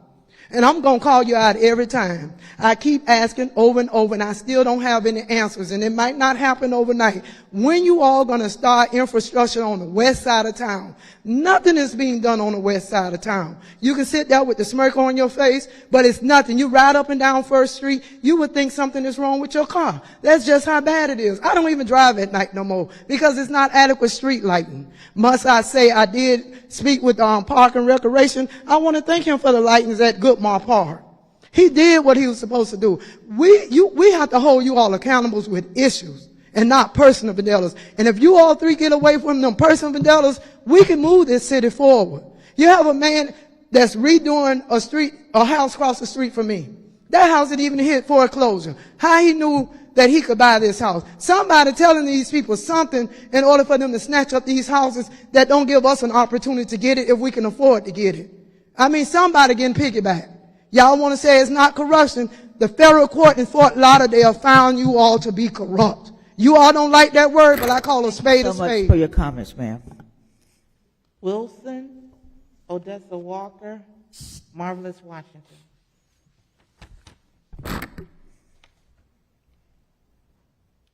Good evening. My concern for today is I live in Lone Pine State. On the park, I see it's no parking space. The sign say no parking spaces. For me, it doesn't make sense. On the park, we have a parking sign say it doesn't have any time. It doesn't make sense. So the other concern I have is North Canterbury. We have so many accidents from North Canterbury to military jail. There's so many police officers here. They can tell us how many accidents we have while there's from North Canterbury to military jail. I don't know if you guys live around here in Riviera Beach. By Lone Pine State, we have so many accidents in here. I don't know if you guys looking at that. I want someone who in charge to look at that. Because so many accidents. The traffic is so terrible. And then, a certain thing again is water pressure. We need someone to take a look at that. I live in Lone Pine State for 17 years. Then it looks like anybody not concerned about what's going on in Lone Pine State. I need some answer. That's what I get to say. Thank you. Thank you for your comments, sir. Odessa Walker, Marvelous Washington, Bessie Brown.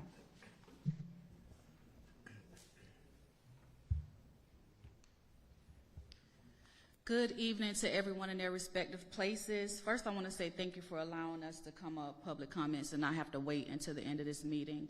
Also, I want to thank you all for giving eye contact to us when people come up here to speak, because it is important and it shows a level of respect. But my main concern here is I am a Lone Pine resident, and I do not agree with the rezoning of the Lone Pine Golf Course. I believe it should stay as recreational. I do not want anything to do with that. I think it would just not work for our community, and some of the problems we have right now is trying to exit out of Lone Pine on a regular basis. With the rapids being there, when the ballpark is open, we literally are stuck in the community and have no way to exit. That's a major problem. In the event that someone has an emergency, they could literally die waiting on the police or the ambulance, anyone to come to them. We do have draining issues. A lot of people spoke about that, and it's unresolved. Water pressure sucks. If you're in one part of your house, you're using a shower, and someone else decides to take a shower, the pressure is horrible. The other thing that I'm concerned about is we really want the support of the council people. I'm an avid person. If it's time for any of you running for election and you knock on my door and you ask to put a sign in my yard, if I know of you, if someone has spoken about you, I'll put a sign in my yard. I'll support your campaign. But the same way you want the residents of Riviera Beach to support you when you're running for election, we want your support as well by not allowing the golf course to be rezoned to residential. And also, in regards to our Lone Pine Estates Community Park, a very nice park. A lot of you have saw it when you put your signs out when you're running for election. That park has been under redevelopment for so long. We are going back and forth, back and forth, back and forth to no avail, while I see other parks being done in the side of the community. Other parks in Riviera Beach, the parks look great. So if someone could just take some time and make sure our park really begins to take place so the kids that's in our community can benefit from it. I've been in Lone Pine for over 10 years. Now my kids are adults. They cannot enjoy that park. Please allow other people in the community, their children, time to be able to benefit from the park. And that's all I have. Thank you. Thank you for your comments. Marvelous Washington, Bessie Brown, Mary Bram.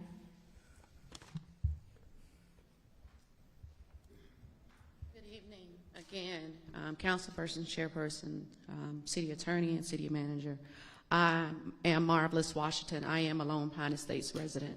And I have to concur with my neighbors and say that I am against the rezoning of the golf course for particular reasons. I know there's a situation in which the city can't legally prevent the rezoning or prevent the redevelopment of the course, but we have seen in previous cases that the city can use the resources to stop the redevelopment of certain areas, in particularly Sanger Island. Once the residents got up and spoke about they didn't want redevelopment happening within the city because of the detriment to the environment, there were codes put in place. There were things put in place to prevent that redevelopment.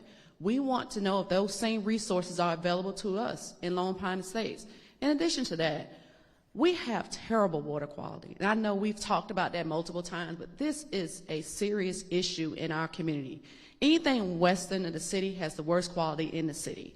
In addition to the golf course using the fertilizer they have used over the years, the water is contaminated on the golf course. They can't even sell the course with the water being used. That's one thing they didn't want to discuss even.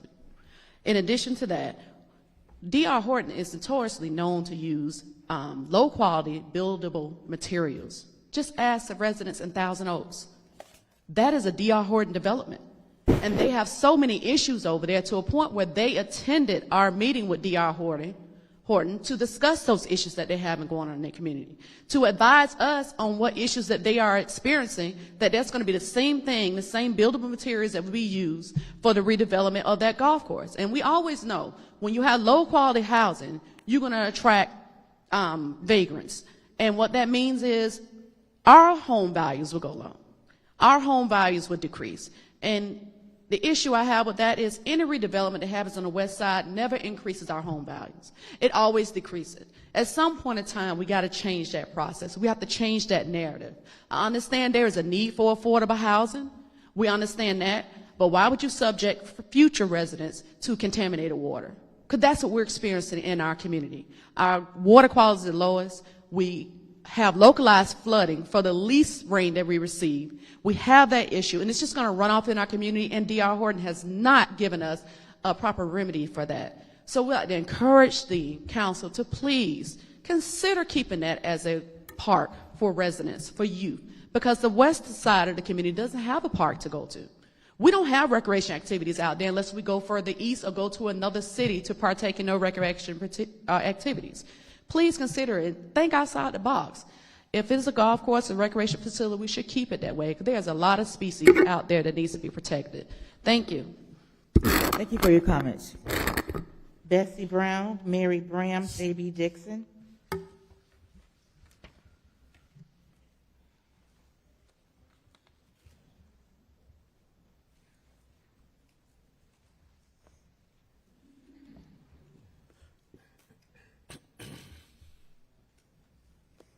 Good evening, Bessie Brown. I'm here about some of the reimagine that's going on. It started at one position, now it's all changing to other things. And, you need to be consistent. And you need to be consistent and stop going around, going to people telling them one thing and it's another, especially the police department. The police department is supposed to be across the street and all of this. Now the police department is going to be done in the bank, the old bank. I mean, I am not against reimagining this city because it's got a lot of stuff that's old. But my goodness, just do and say what's right. And I still want to know what's going to happen to Wells and what's going to happen to Tate. And I really want to know what's going to be done to those places. Thank you for your comments, ma'am.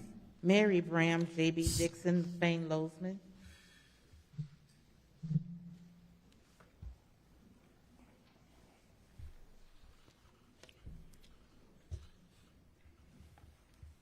Good evening, Mary Bram, Riviera Beach. No one discerns who I am. I am a preacher's daughter, raised, reared there. Nothing takes away from that.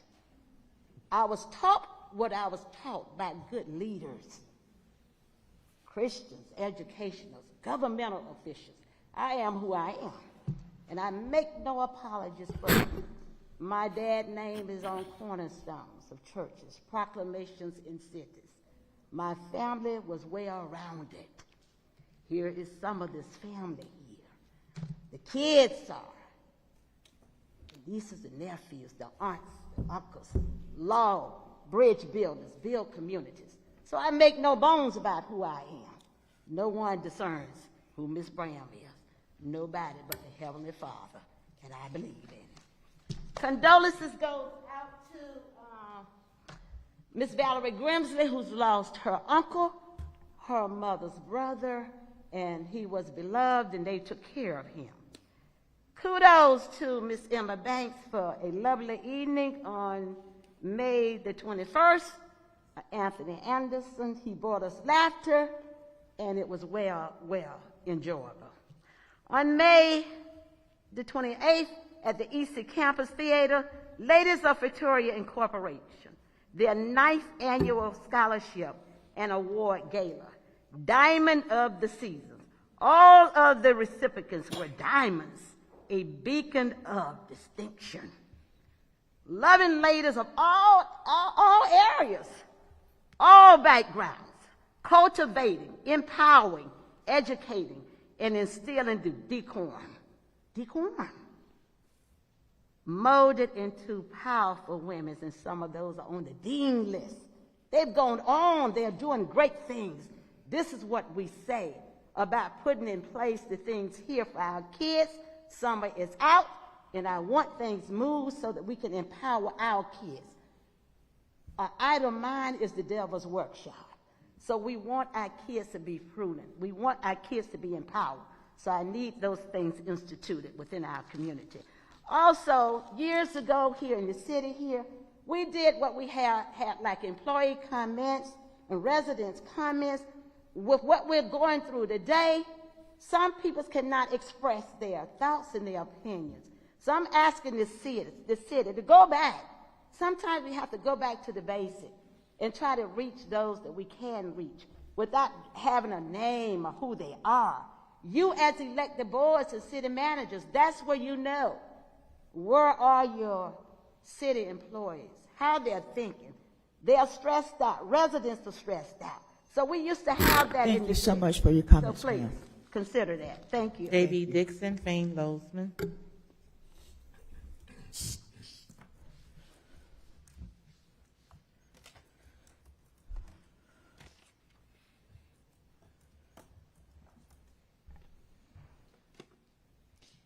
J.B. Dixon, Singer Island in Riviera Beach. I wanted to congratulate Councilwoman Botel on being installed as the first vice president of the Palm Beach County League of Cities.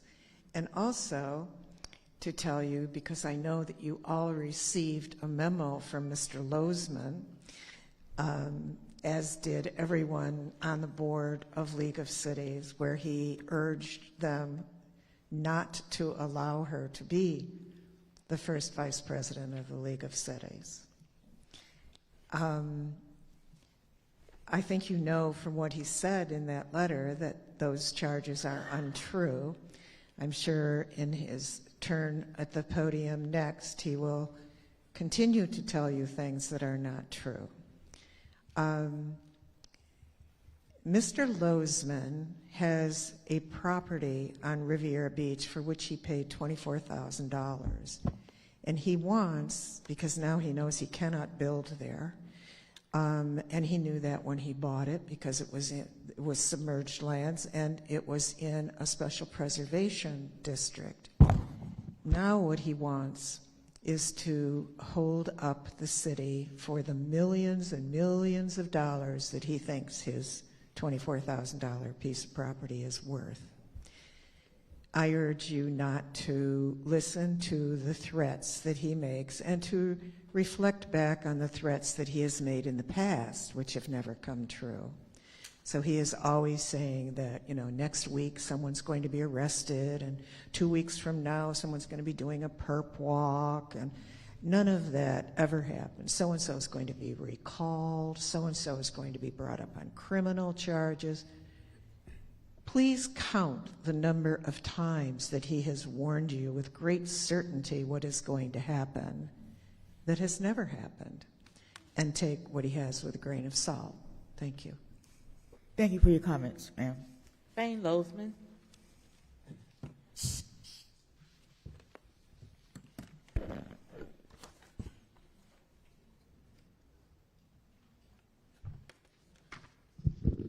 Fane Lozman, it is untrue. I never sent any letter to anybody at the Florida Palm Beach County League of Cities. So if somebody sent it, you sent it, and you're a pathological liar.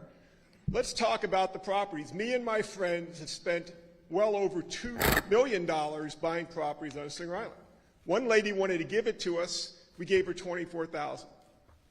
She wanted to give it to us for free. I said, here's $24,000 to cover some of the expenses. So we spent well over $2 million, and those properties used to belong to the county. And Riviera Beach annexed those properties into the city in the late 50s, but they kept the development rights, and that's why our Pine Point Road and all those houses along there were built. And then once they built, they didn't want anybody to build in front of them. So there's been this obsession. We don't want anybody to build in front of them, even though that was dry land when it was sold in 1924. And the only reason it's ankle-deep water now is a contractor, Murphy Construction, came in the 40s and stole millions of cubic feet of dirt to build North Ocean Drive. Otherwise, it'd still be dry land. The state doesn't sell submerged lands. It's illegal, too. They can only sell dry land. So there's something called the Fifth Amendment, and the Fifth Amendment has a taking clause. When you take away somebody's private property development rights, you have to pay for it. Evans came to my property. Kashama Miller Anderson came to my property and said, it's great, build 50 mansions around the place and bring in $500 million in tax revenue. But Botel, an obsessive woman, she wanted to keep a couple houses so they'd have a view. She has been so obsessed with trying to take away the development rights, she pushed through the stupidest rezoning, because once she rezoned the property and the development rights went away, under the Fifth Amendment, we have a right to be paid for it. We wanted to build the houses. She said no. We're in federal court. November 21st is going to be a trial on damages. What are those properties worth if you built 57 houses around there? It's worth a lot of money, probably $10 million a house, maybe more. Okay?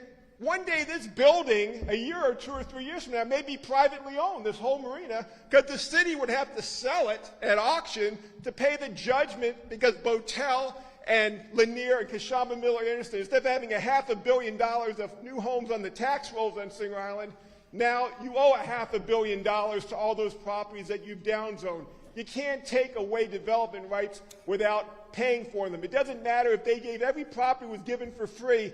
The state of Florida has statutes that say when those properties were sold in 1924, they had a right to be developed. If you want to make it into a little park, you have to pay for it. This woman is engaged in malfeasance throughout the time she's been an elected official, whether it's defrauding the taxpayers with Sammy Brown's overtime, whether it's stealing city supplies. She has to go. And Thank you so much for your comments, sir. Madam Chair, members of the board, that concludes public comment. Thank you very much.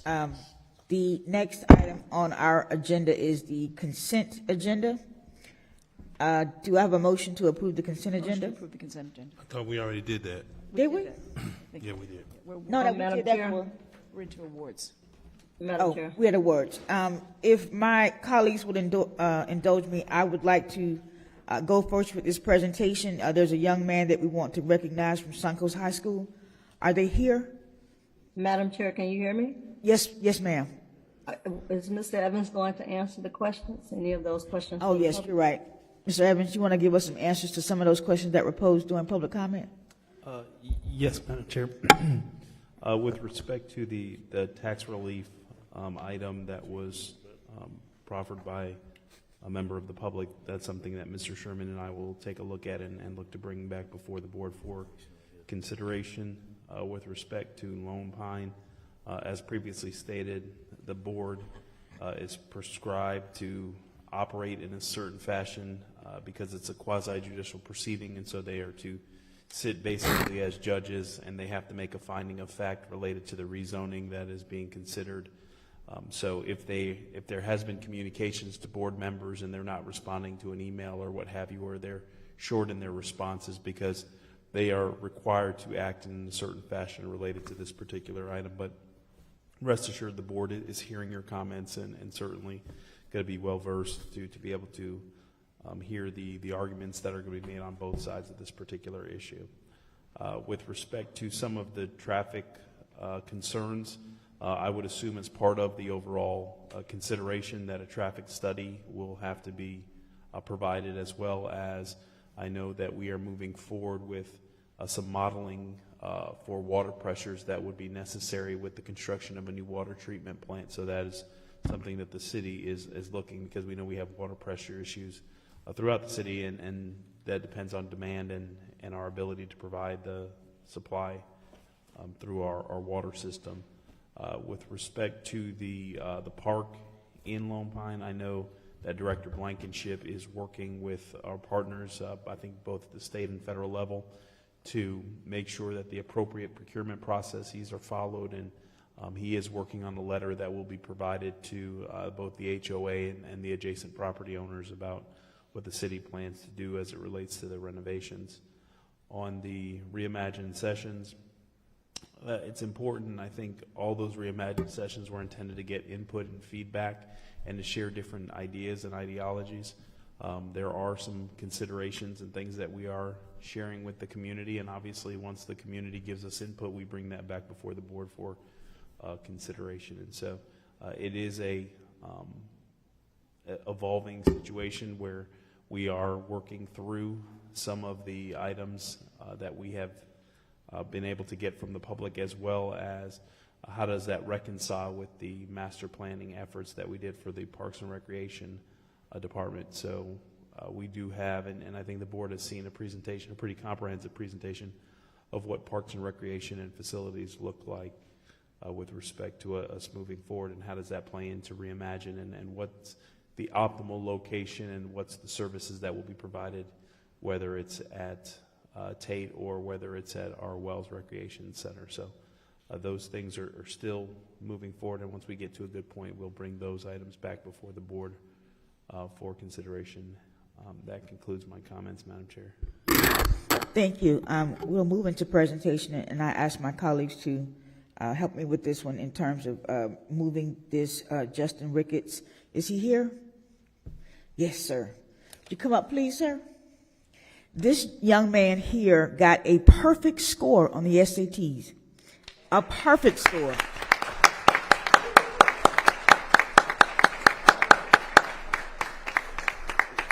Less than 1% of the students out of 2 million who take the test every year provide to actually get a 1600 on the SAT. And when I tell you that is a amazing accomplishment, it's rare to happen.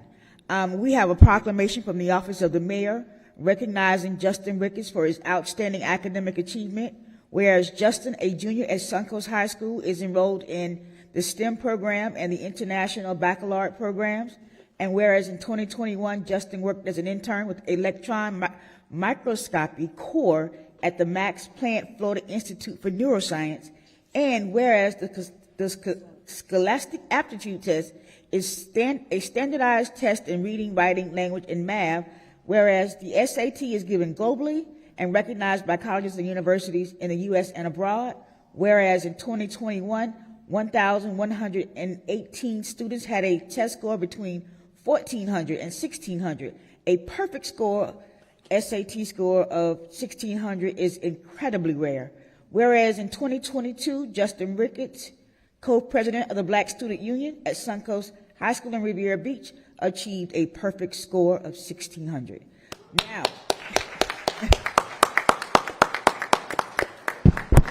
you got to stand up.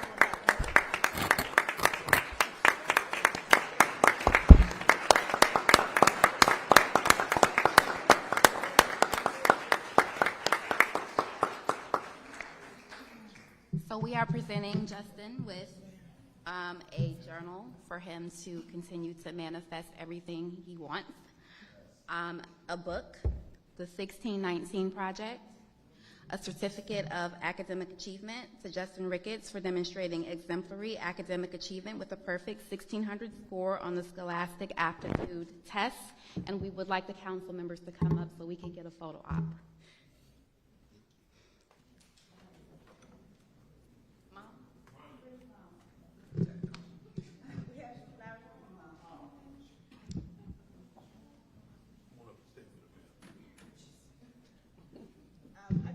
To ask you to give another round of applause for this young man. This is something that's very rare. This is very rare.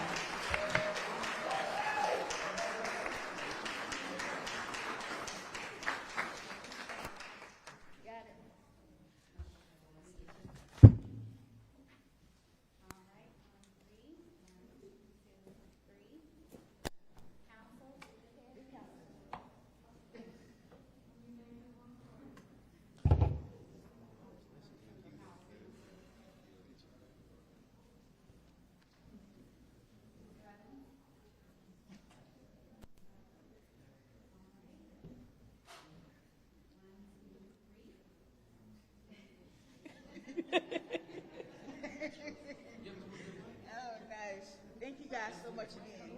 Very good job, Mom. Very good job. Is Mom coming up too? Come on. You gotta get it.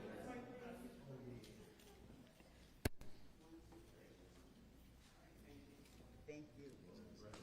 Congratulations.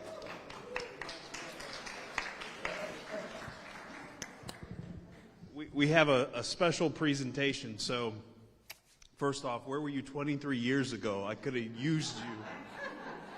That is so impressive. And I know your parents knew you were perfect, but this is just confirmation of that. So certainly celebrate that moment. And so when we heard about this monumental feat, one of the things we did is, as staff, we all contributed, and we have a bag full of cash for you that is contributed by city employees, and we have about $400 in there. So if anybody is willing to make more contributions, we're trying to get to $1,600. We're a little short.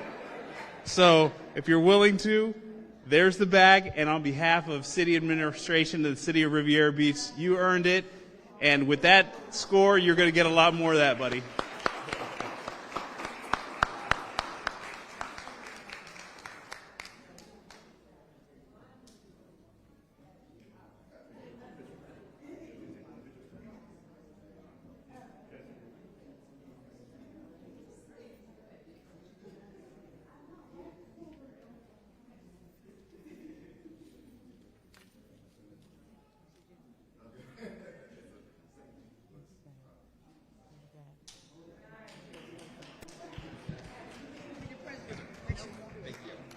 Thank you. And thank you again, Mom.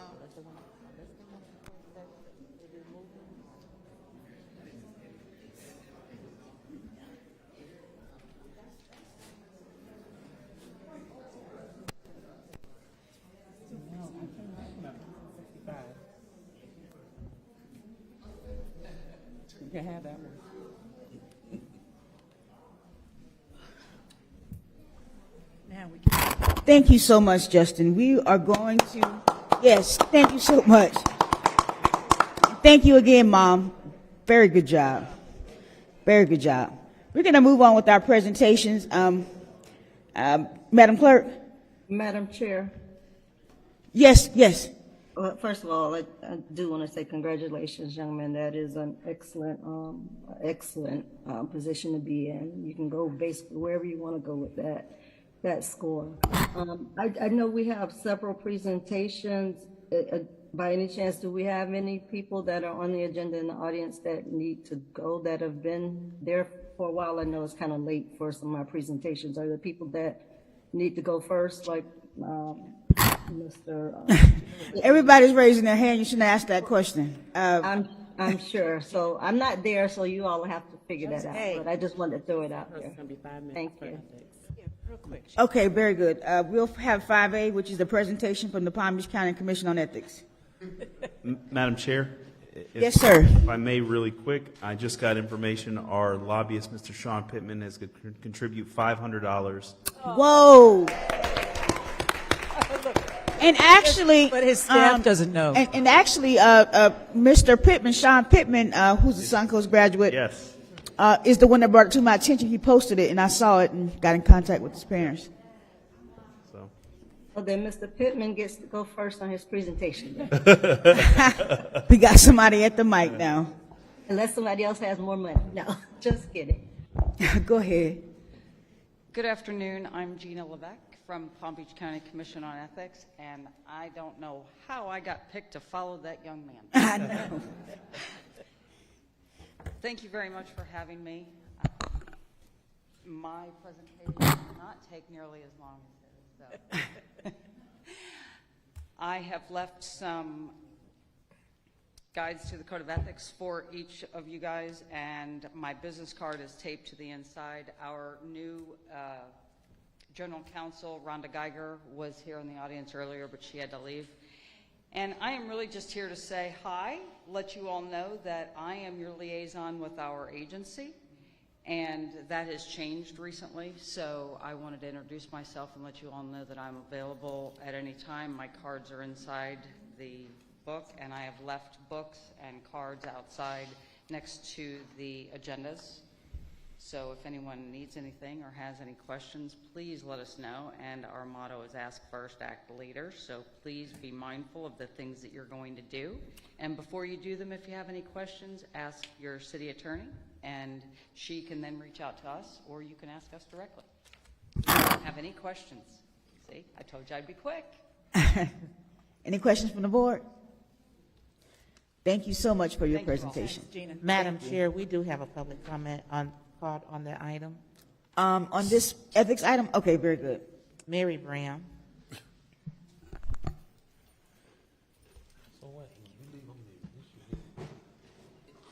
Hi, Mary Bram, Riviera Beach.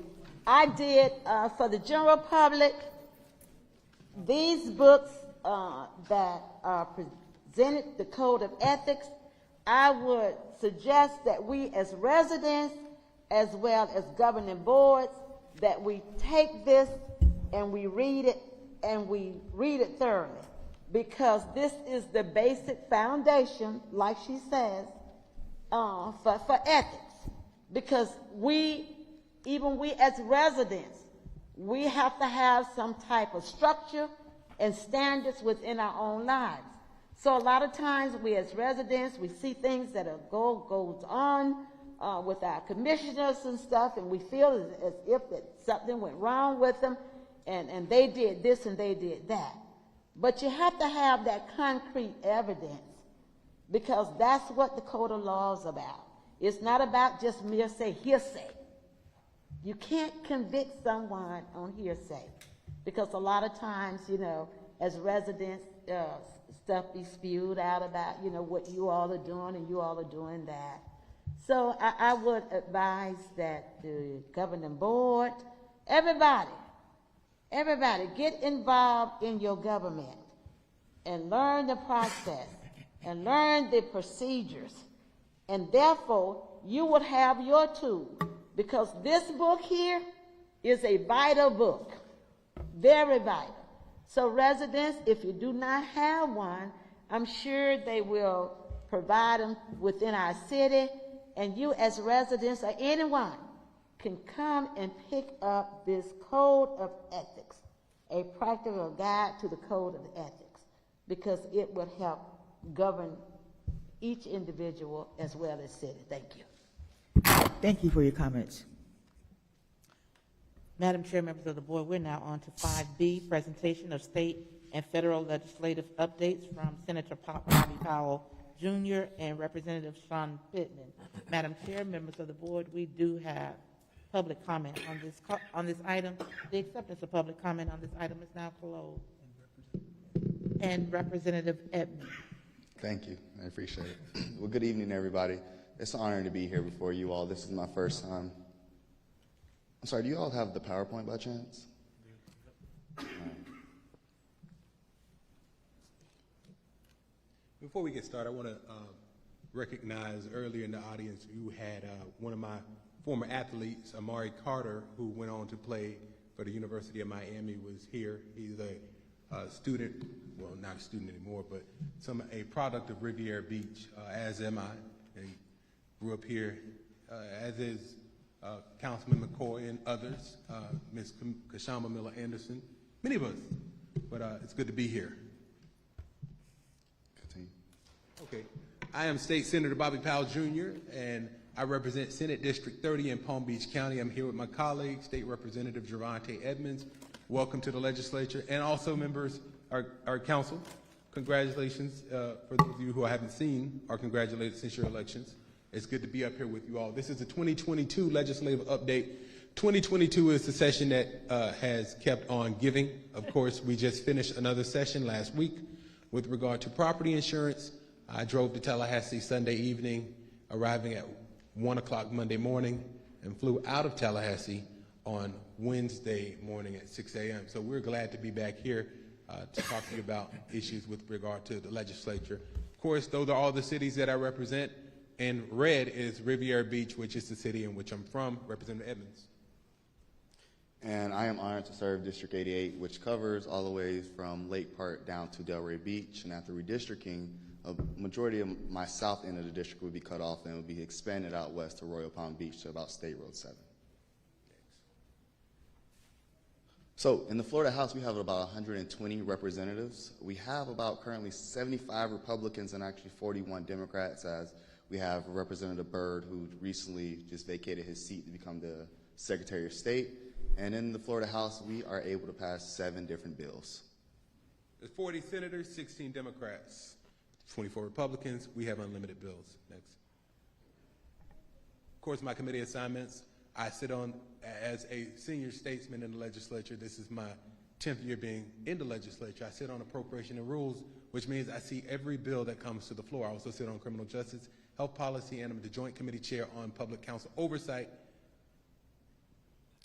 And I was recently elected on March 8th of 2022. I've had the opportunity to actually vote on the budget and actually make up some time by serving in special session. So I'm honored just to be a part of the group.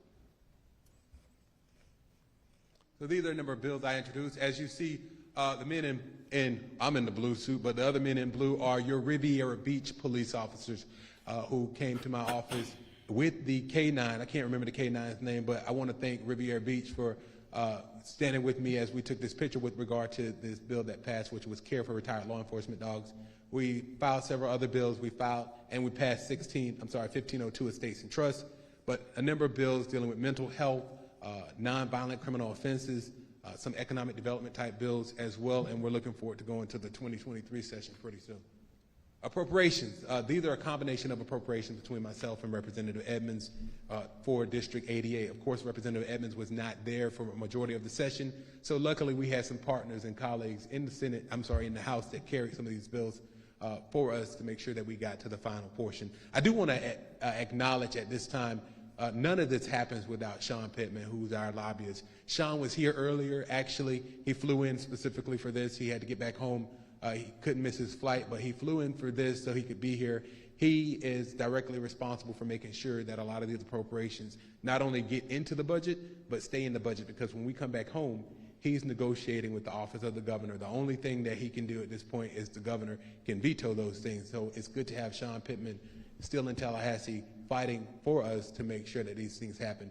Of course, as you know, Sean works directly with our city manager as well as the assistant city manager, putting them in contact with the Senate president as well as the Speaker of the House to make sure they understand how important these issues are. Thank you all for traveling to Tallahassee this year. Even when you didn't have a leg to stand on, you were still there in Tallahassee. And also, shouts out, but thank you for my good friend, Councilman McCoy, who has come up not only with you all, but sometimes on other issues directly related to Riviera Beach to make sure those funding issues and other issues stay in the budget. So thank you to Sean Pittman, and thank you all for the work that you've done. This is the budget. It's $112 billion in federal and state dollars. A lot of that goes into health care. About 40% of our budget goes into health care. We did file some major issues related to health care this year. A 15-week abortion ban, I voted against that. Election integrity, putting more guardrails and what they call belts and suspenders on elections. I voted against that because it limits freedom of elections. And redistricting. Of course, two ways this works. The House maps and the Senate maps, where we represent the state Senate and the state House maps, those are joint resolutions, so those can go to the courts after we pass them. The congressional maps are a bill. They go to the governor. This year, the governor vetoed the congressional map to eliminate 2 black districts. That's been in the courts. I think ultimately the governor has ended up winning. He eliminated those maps, those districts, and had somebody draw his own districts, and that's currently still in litigation. I think the last thing that happened was that the governor was ahead in terms of being able to keep the maps that were there, but he can veto those bills because that map, the congressional map, does pass as a bill. Okay. House Bill 1557, which is the Parental Rights in an Education Don't Say Gay bill. House Bill 7 was the Individual Freedoms or Woke Act, or House Bill 1467, which is the K-12 Education Book Ban bill. All these were culture war bills, essentially, that set us back when we can't talk about history, voice our opinions, are just ways for the governor to strip away rights, especially as he's making his way to the president's office. House Bill 45 talks about resources for veterans. It will actually help veterans apply for college, and it will provide some resources and funding there. House Bill 514 is a substitution of work experience for post-secondary educational requirement. Just as we had that young man in here who had that great SAT score, more than likely, Mr. Ricketts, more than likely he applies for Bright Futures. And technically at this point, Bright Future, you need about 100 volunteer hours. This bill allows students to use actually 100 of their work hours to apply to Bright Future. So those scholars that we have at Suncoast, this is something that they can take advantage of. House Bill 722, Education for Student Inmates. This bill in particular allows the Florida Career College to partner up with some of our inmates and provide them a higher education. House Bill 1054, the Financial Literacy Instruction in Public Schools, which is going to require high school seniors to participate in financial literacy classes that covers checking, budgeting, how to balance a credit card, and a variety of other things. The one thing I am excited about is House Bill 7071, a huge tax package. In October, we will have a tax break of 25 cents per gallon. And that doesn't seem like a lot, but anything goes a long way at this point. And we've also have a tremendous amount of tax holidays. Currently, we have the disaster preparedness holiday already in effect, and the baby and toddler and clothing holiday in effect as well. Anything you want to add? That's it. Next. We just had special session D. What we did was that was a special session with regard to property insurance. As you know, we did pass something through the legislature. It requires visual inspections for condominiums. This also deals with roofs and reinsurance, authorizes a $2 billion program for reinsurance. Also, hurricane hardening is a part of that bill that was passed in the legislature. For me, the bill has a lot in it. It will have the opportunity potentially to change rates. However, there were no guarantees. And with that being said, I supported the bill in committee, but when it got to the floor, since we couldn't guarantee that you would see a decrease in your rates, I did not support it through committee. However, it did pass through in both the House and the Senate with bipartisan support. Next. And with that being said, this is your staff.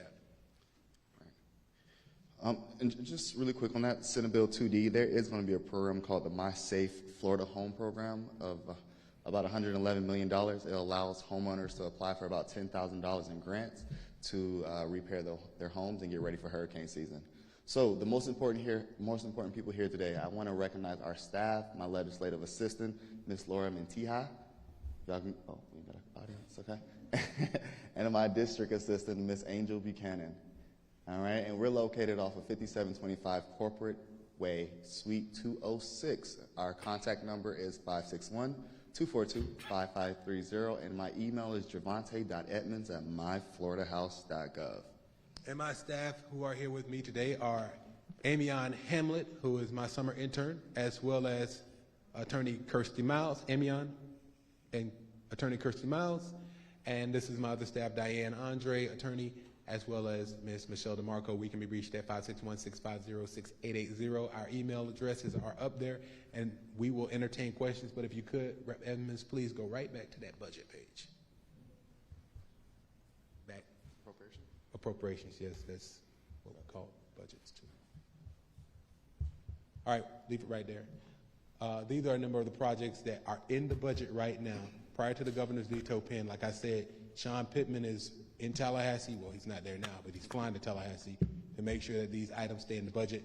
We are of a good understanding that we believe, nothing's guaranteed yet, that all of our projects, from my understanding, will more than likely stay in that $112 billion budget. Just so you know, it's the Mobile Command Center, $500,000. The Riviera Beach rehabilitation of existing wells construction, $500,000, $500,000.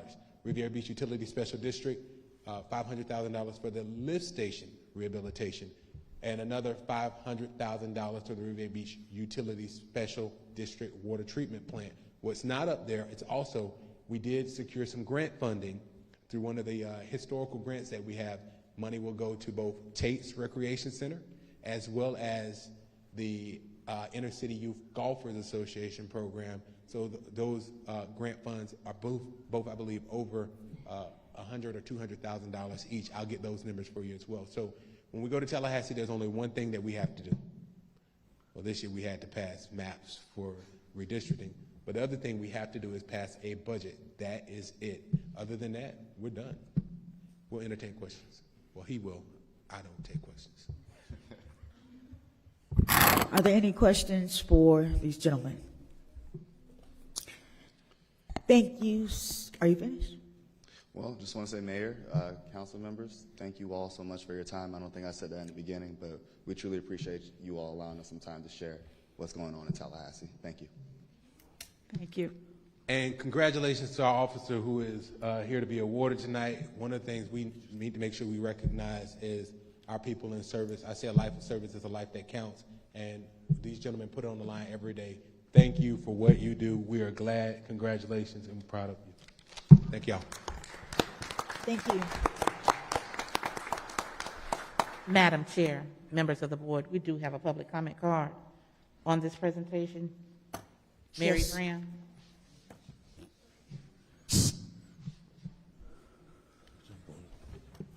Graham Riviera Beach. Now that's what I'm talking about. Give us a hand clap. How we're just moving on here with the young men, the young leaders. And I'm just overjoyed with the young gentleman with that SAT score. It reminds me of the latest Victoria. No one had a GPA 4 and 5 on up. Makes us know that we still have hope. But with this presentation here, it was made mention about earlier about our water. We've been working on our water. Sometimes I wonder if the public is really with us. Here, appropriate money is being appropriated for our utility district, our lift station, Wells Park, Wells Rec. So see, stay the course. Stay the course, board. Stay the course. You all are making history. And history will indicate of how you served, how you moved. For every action is a reaction. So this is what I, as a resident, and I know that I speak for other residents because I'm engaged with them. And residents, I did get with Senator Bobby Power and his attorney, which is his right hand. I talked with her, and thanks to Ms. McBride and the city manager, Mr. Jonathan Evans, you all asked me to do something, and I did it. And they confirmed to me tonight, you residents over in Federal Gardens and stuff, and Harmony Heights, we're going to get that. We want that corridor completely beautified. So they're going to help us with that wall, complete the beautification of the wall and other things over there. And no, we would not have no warehouse. Quality of life matters to us. So they're going to do those things for us residents. So Ms. Bram just wanted to say that and to give them kudos and to continuously to encourage the young men. I'm going to call you young men because, see, Ms. Brown may be old and gray, and you all would be those leaders that I have that vision that I see within each one of you all. But just stay the course. Don't abandon no ships here. It's no time to deflate, eliminate. Stay the course. Stay the course, that's what matters. Stay the course. And your words matter. And your actions, for every action is a reaction. And I've always said, keep others out your ear. Sometimes they say the same thing over and over, over and over. It's just like you be beating a dead horse. But we don't have no dead horse here. We want to keep. Thank you so much for your comments. Item number 5C, Port of Palm Beach Strategic Master Plan. Madam Chair, members of the board, we do have public comment cards on this item. The acceptance of public comment cards on this item is now closed. Thank you, Mayor, Chairperson, Chair Pro Tem, councilpersons and administration for allowing us to come and present to you the process for the Port of Palm Beach's Strategic Master Plan. I'm Cheryl Dickey with Dickey Consulting Services, and we're working on behalf of Moffitt Nickel, who is the consultant for the port, actually doing the master plan. And we've already engaged the city, and they've been most helpful in giving us information about what the port really ought to be doing. And what we'd like for you all to do, and actually the residents and community members, is to participate in the meeting that we're actually going to have in the Hatcher Room next door tomorrow night from 6 to 8. And the public outreach process is actually going to run from, it started May 23rd and will end July 7th. And more importantly is for you to please encourage everyone you know, and for you to take the survey that's online here. So the website is actually planportofpalmbeach.com. And your city administration has all the information. We have hard copies of the survey back there. So if you believe someone doesn't have access to the internet, please take a copy, and then I believe the administration will collect them back for us, and we'll come get them so that we can put their data in the information as well. And it's real important. While we had the meeting today over at the port from 11 to 1, we only had 28 survey responses, and as that meeting was going on, it increased to 125. So it's really important that we get input from you, and we'd really appreciate you all telling everyone that you know about it. So with that, if you have any questions, we'll certainly take them. Of course, you all know Leah. Good evening, Madam Chair, Madam Pro Tem, Council, and staff. First, I want to say that we are very pleased to report to you that when the City of Riviera Beach came in, they came in well represented, and they were very prepared and impressed the consultants, really, of all the cities that participated. So the city did an excellent job, but we want to continue that input. And as Cheryl mentioned today, the viewership went up to, I think, as high as 1,100.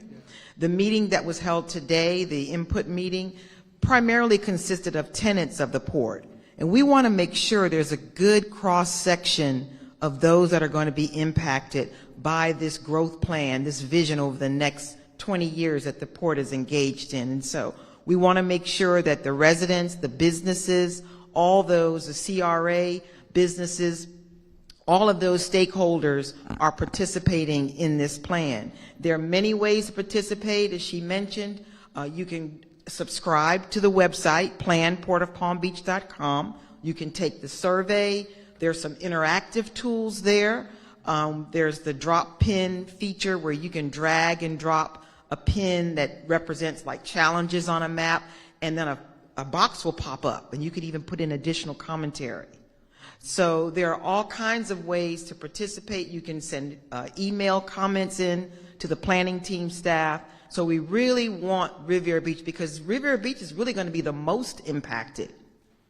And now that the city has embarked on its 10-year plan with Vision 2030, this is a great opportunity to make sure that plan integrates well and syncs well with this 20-year vision that the port is trying to engage in right now. And there'll be 2 opportunities to participate. This is the first phase. Once all of the data and input is informed for the first draft, I think in September. In August, in we're going to have a August. draft plan. And then again in September, we're going to have the second phase of the actual public outreach. We'll be asking you again for your input, be a survey up. will also have another public meeting. They're both going to be here.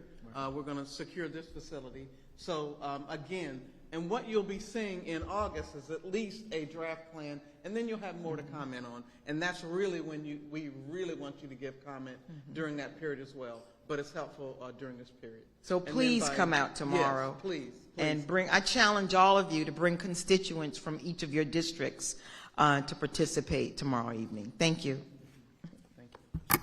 Thank you. Questions? Sorry. Do you have any questions from the board in regards to this presentation? All right, Thank you so much for your presentation. Madam Clerk. Mary Brown.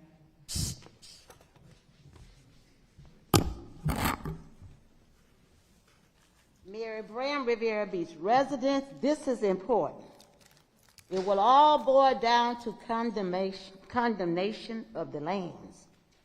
East of the railroad track and west of U.S. Highway 1, 10th Street, 11th Street, 12th Street, and 13th Street. It is vital, residents, that tomorrow that you be to this event Marina here. The meeting will be from 6 to 8 o'clock p.m.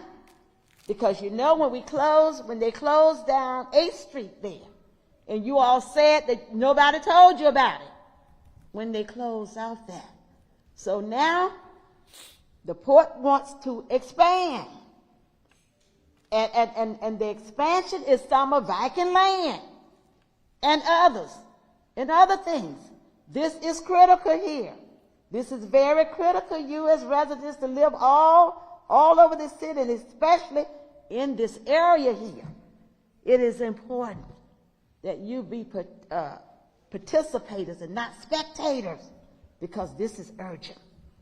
And on May the 26th, the port did that cement storage thing down there, and they put it up in 3 hours. We would not have port directors and staff.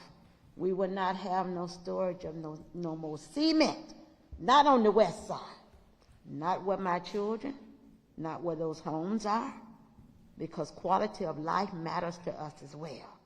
So Port Board, and this is a family-owned business here that established on May the 26th down there. So it's a cement storage. So I don't know where you're going to store your cement at. So port officials, you hear Ms. Brown. We do not want any more of that in our neighborhoods. Time out for that too. Quality of life matters. The D.L. Hardin with the Long Pines, they were stating what they wanted stated.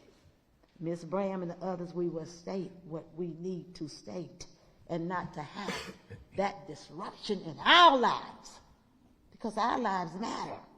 When others say no, they means that. And they comes to our city and threaten us about lawsuits. We done been told that numerous of times. You won't take it to your city. Keep it down in Miami, because the warehouse, they're out of Miami too. And the storage that they build down there on the port, they're out of Doral, Florida, out of Miami. See, Ms. Brown well-versed, so she know what's going on here. We say no, not in the hub of our mainland, which is from 1st Street over on the west side. We say no, and that's what we mean, no. Thank you. Thank you for your comments. Madam Chair, members of the board, we're now on to 5D. Swearing in and badge pinning for newly promoted Sergeant of Police, Ozell Harrison. This presentation will be done by Interim Chief Joshua Lewis.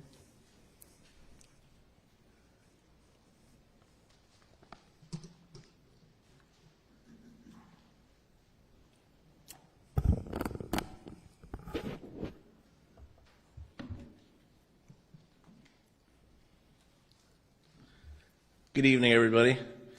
Tonight, we're here to celebrate the accomplishments of one of our own. I'd like to talk about the promotional process. The sergeant's promotional examination is a very competitive process that took approximately 3 months to complete. The promotional opportunity is open to all Riviera Beach police officers with 3 years of service or more. 38 officers applied for the sergeant's position and participated in the promotional process. The process included a very challenging written examination that covered departmental policy, city ordinances, Florida statutes, and officer wellness. An oral board that is scored by captains and lieutenants from local law enforcement agencies, and a staff evaluation of personnel files that included a review of education, training, performance evaluations, military experience, residency, and commendations. After all the scoring was complete, Officer Harrison finished number 1 on the eligibility list for sergeant's exam. A little bit about Officer Harrison. Officer Harrison is an 8-year veteran with the Riviera Beach Police Department. He has a bachelor's degree in criminal justice with a concentration in cybercrime. He has worked in the Patrol Division, the Real-Time Crime Center, the Strategic Investigations, and is currently a member of the SWAT team.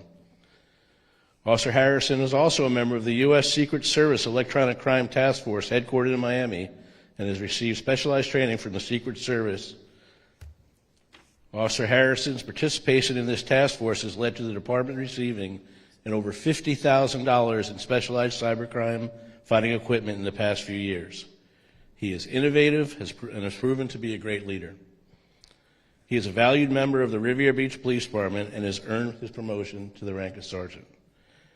At this time, I'd like to ask Madam Clerk to come and swear Sergeant Harrison in.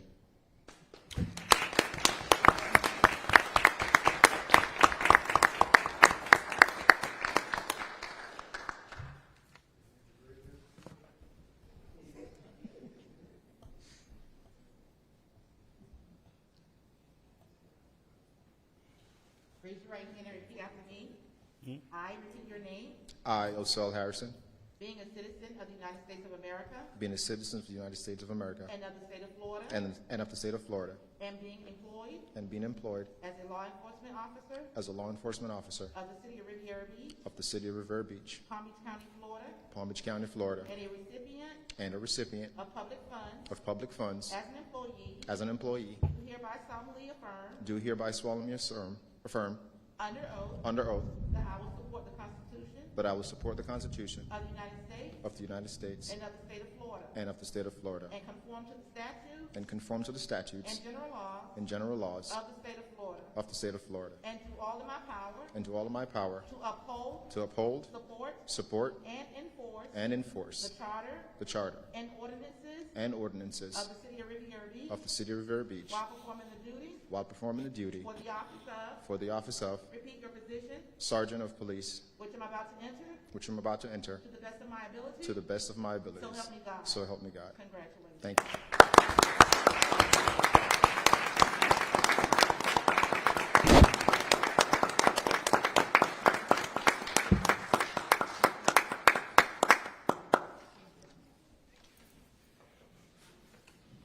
We now have a very special person that will pin his new badge on his uniform.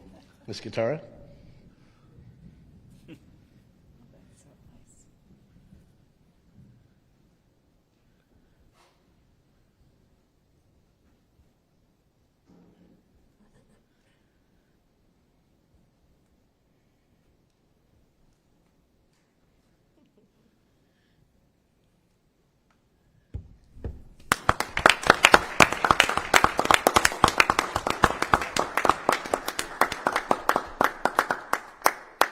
Sergeant Harrison, you're my first promotion, and it couldn't have come to a better person. On behalf of the command staff, members of our police department, congratulations. Thank you.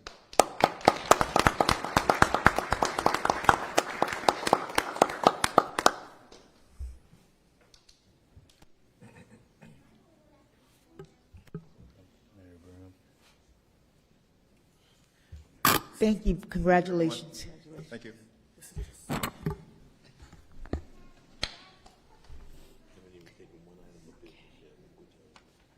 Madam Chair, members of the board, we're now down to item number 8A, ordinance number 4180, an ordinance of the City Council of the City of Riviera Beach, Palm Beach County, Florida, amending Chapter 16.5 entitled Procurement Code to create a Division 1.5 to be entitled Commercial Non-Discrimination Policy, providing for mandatory non-discrimination and disclosure clauses to be included in city contracts, requiring bidders or proposers to submit a certification of non-discrimination, providing for repeal of laws in conflict, providing for severability, providing for codification, and providing an effective date and for other purposes.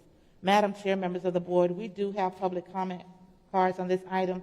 The acceptance of public comment cards on this item is now closed and will be presented by Deputy City Manager Elizabeth McBride. Mr. Evans. Madam Chair, if I can have the Deputy City Manager make this presentation. Good evening, Madam Chair and members of the council and mayor. I'm sorry, Ms. McBride, we have to have a motion to approve this item. Okay. Motion to approve ordinance number 4180. Second. Can I start now? Yes, ma'am. Okay. The first time this item came to the council, the issue about enacting the commercial non-discrimination policy was in December 2020, based upon a recommendation of Attorney Franklin Lee, as he advised us to discontinue the use of our MWB policy until the completion of our studies.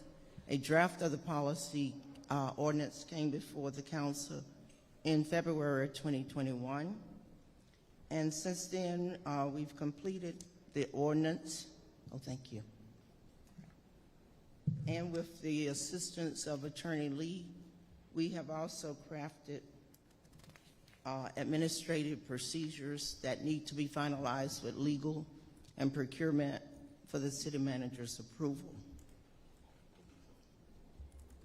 Okay.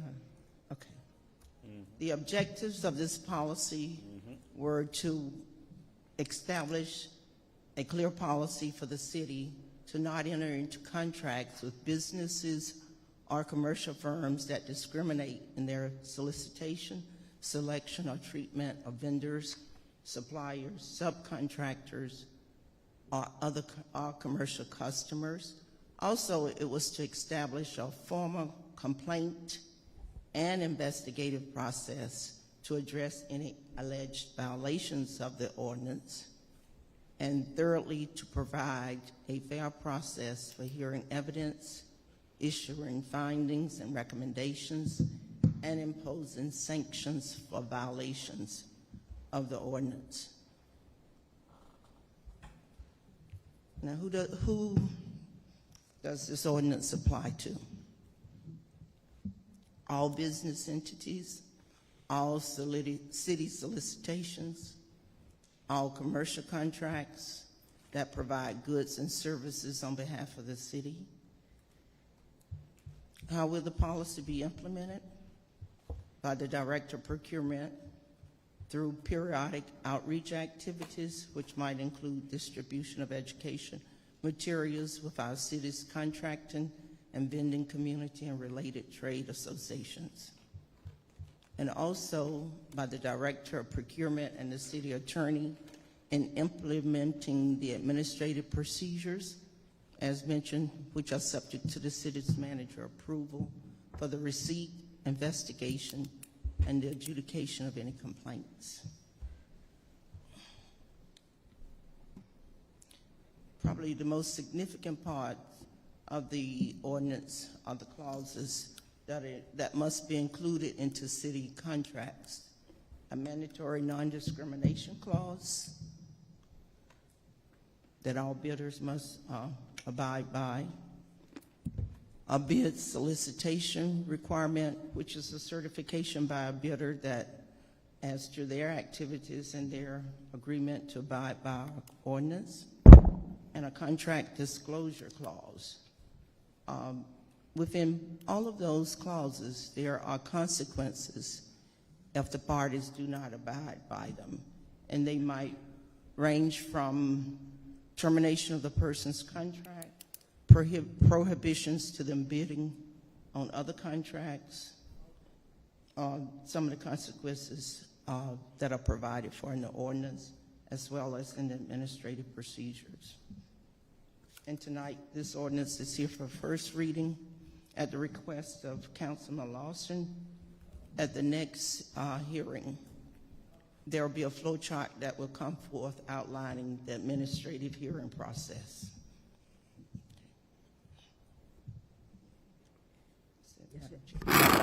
Are there any questions in regards to this item? What we'll do is have public comment first. Thane Lozman, Mary Brown.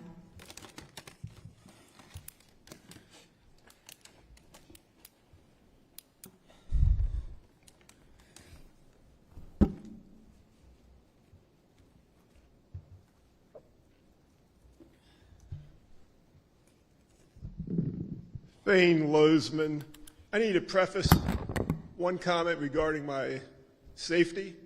I want the acting police chief to be aware that the hat lady there, Judy Dixon, or I'm not sure, JB Dixon, was stalking me at my property at 5101 North Ocean Drive last year. And her delusional comments tonight make me wonder about her sanity, but we will get into that with the proper officials. I think this is a great idea. The non-discrimination contract and city contracts. I brought this up, Mayor. You don't really do much up there, but I think you ought to be concerned about discrimination among your residents in the city. And the discrimination that I have seen has been in the marina tenants that are allowed to go into the marina.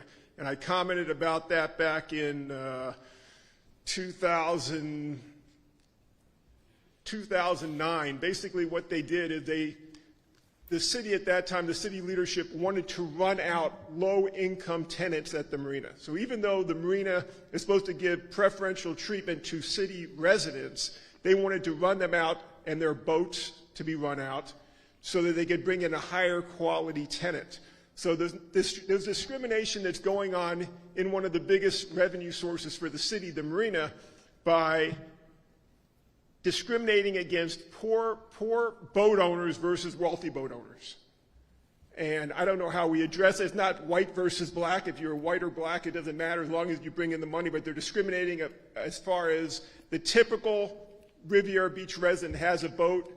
They made the length of the boat much higher than they used to be.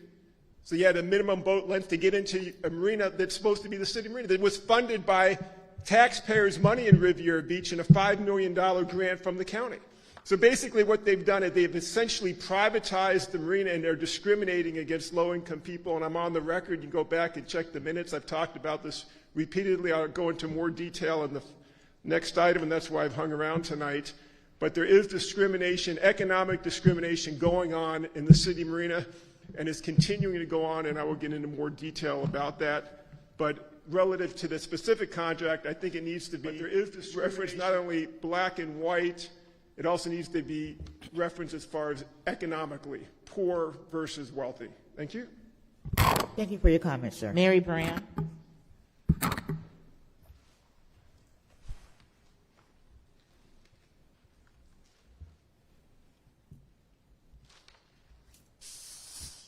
Here, Brown, Riviera Beach. I am totally in support of this because I was in here when we had the waste management contract and with the bidders. And it was said then that we would come back to reestablish and institute a basic formula policy for non-discrimination. And I think it's so well outlined in here.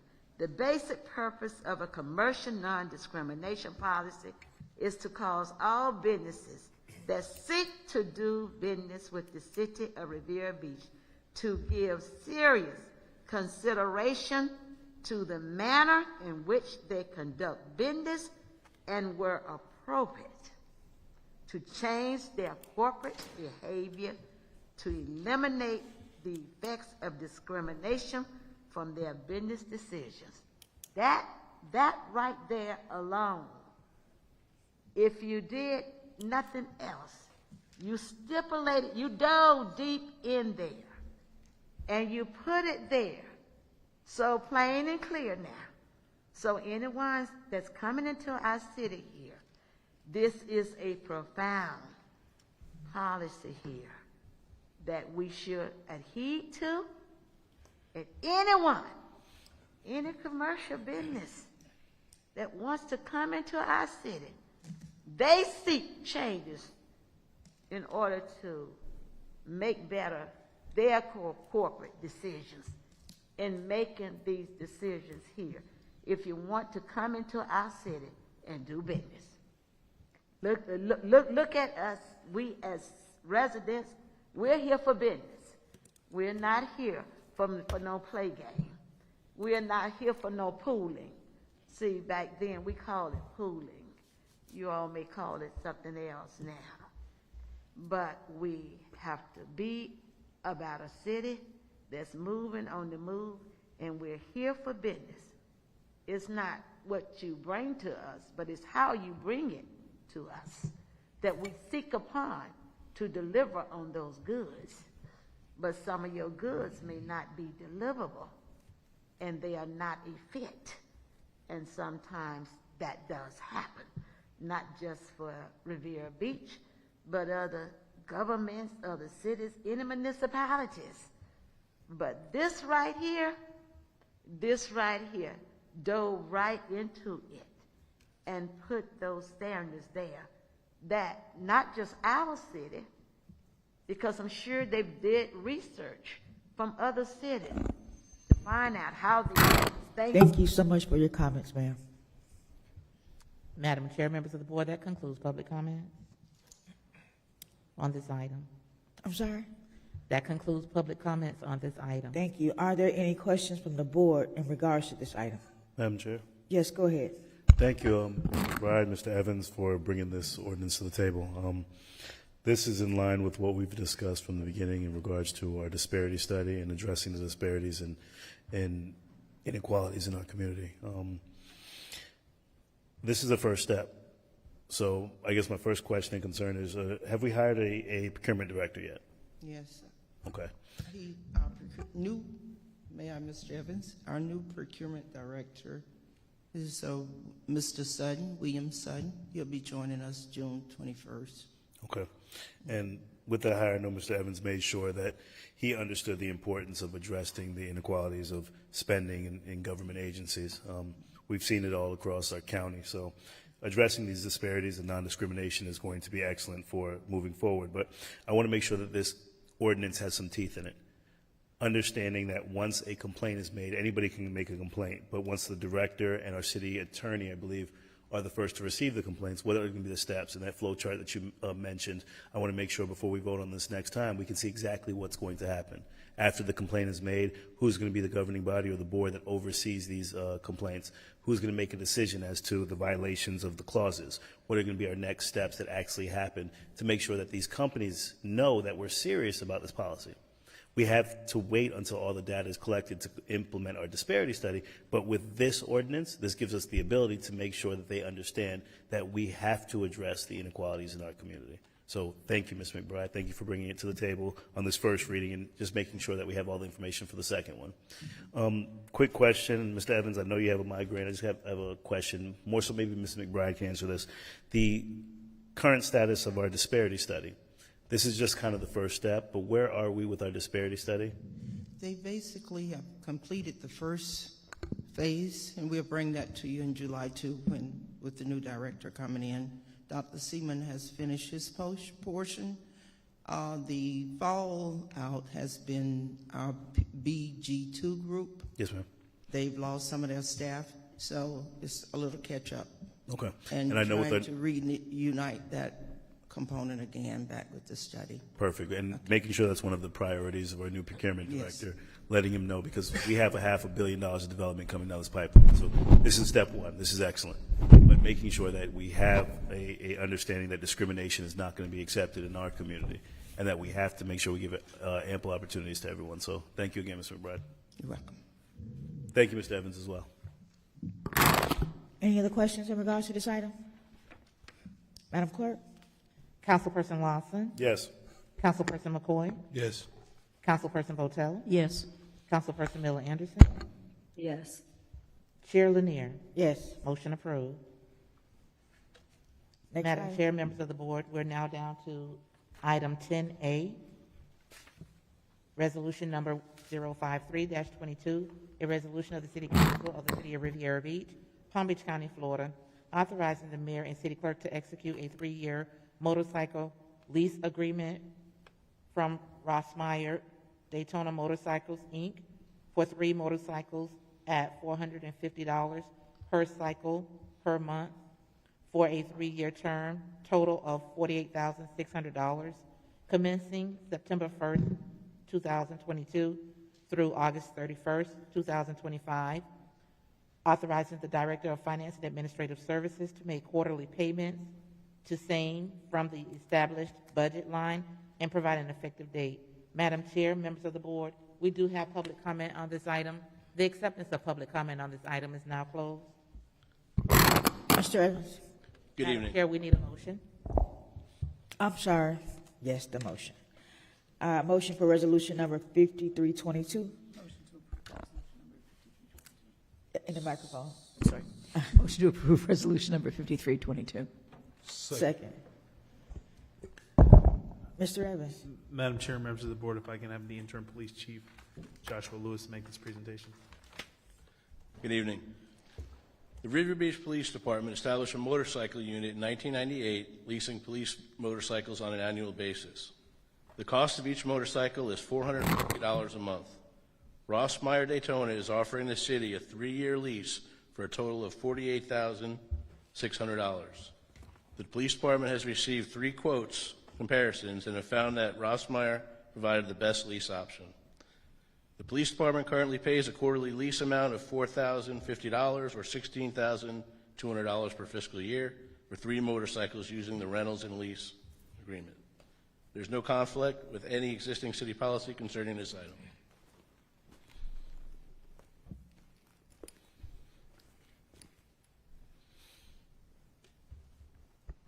I'm sorry.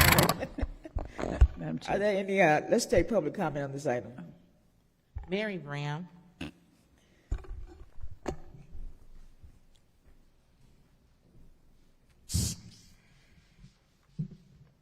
Mary Graham, Riviera Beach.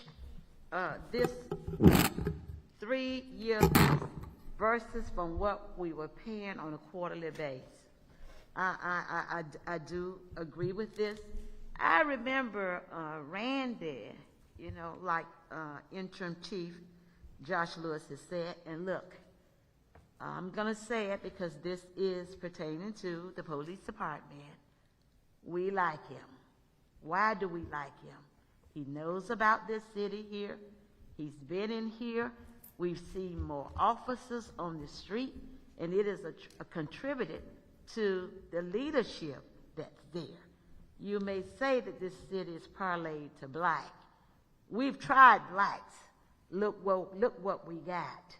It doesn't matter who's qualified for the job. We've had black, and what have we gotten? We in the same rut. We in the same rut. Josh Lewis has been there.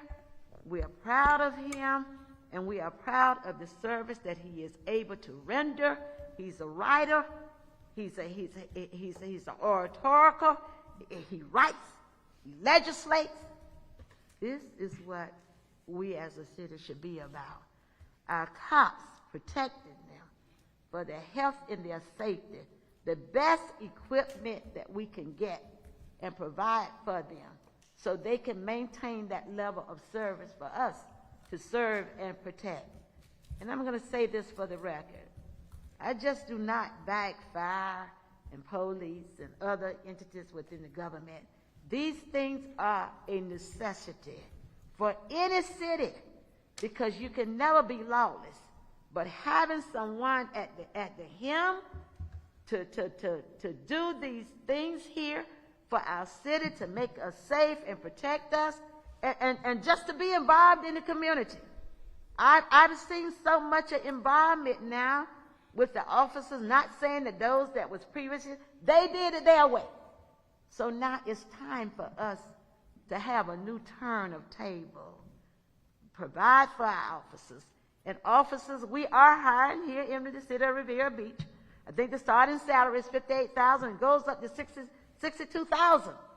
So those that are willing to put on their boots, come on and join us. And come join us to strengthen us and make us safe and protect us. And these motorcycles with this lease here, This is a good thing. And I want those motorcycles kept in good conditions so they can ride wherever they need to ride in order to protect Ms. Bram and the other citizens, because I need protection. I need it. Thank you for your comments. Madam Chair. Yes, go ahead. 1 second. Chief, could you please just explain why it's advantageous to lease these vehicles rather than purchase them? The main reason is that the maintenance is better. It costs less once you continuously add new vehicles or new motorcycles. The maintenance costs are definitely less. You get a new updated motorcycle every 3 years. So we're keeping up with the technology that takes place as well.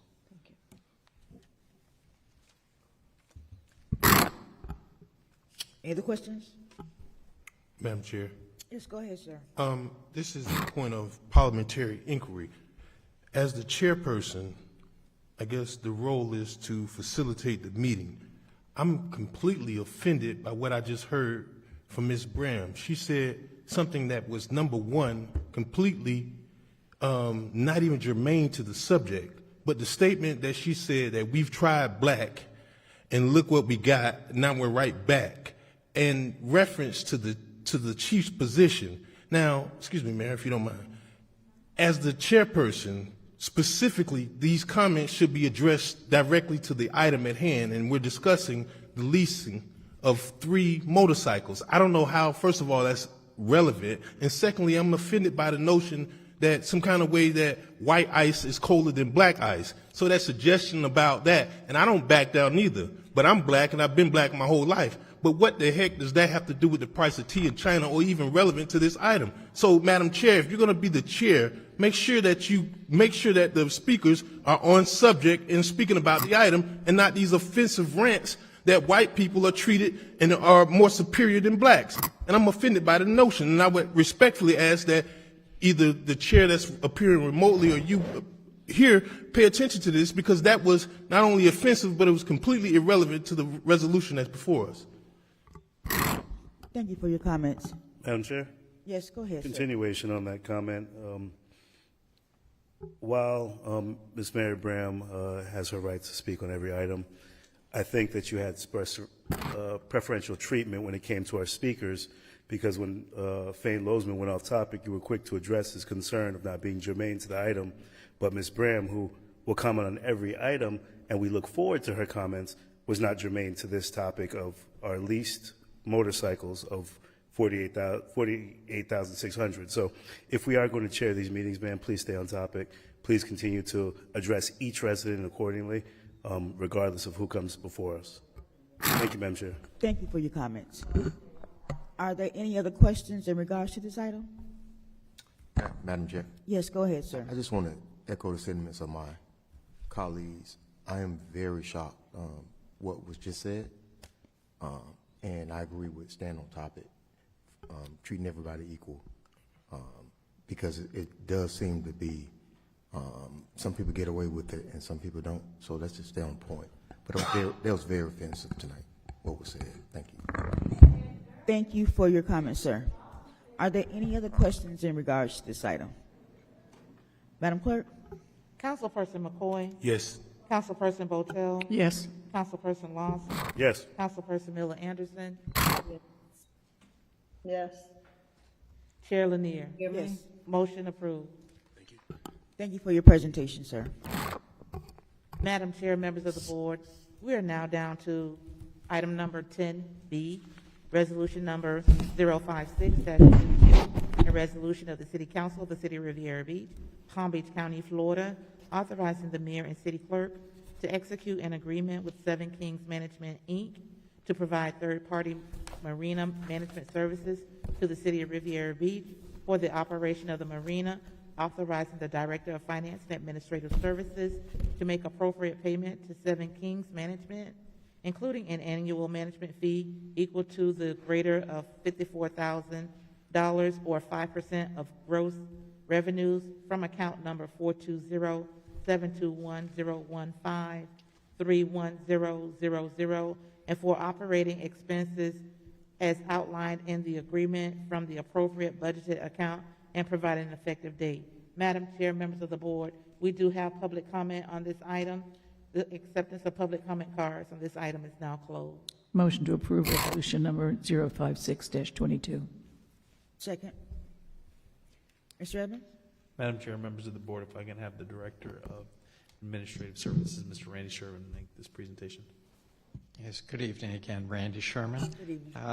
Resolution 5622 is requesting authorization to enter into an agreement with Seven Kings for third-party management services at the Marina. We entered into an agreement with Seven Kings back in 2016. It was a 5-year agreement with one 5-year renewal period. This is coming back for that 5-year period. This agreement in front of you, though, is actually for 3 with 1 year on top of that. For the past year, they've been managing on a month-to-month basis while we put this agreement together.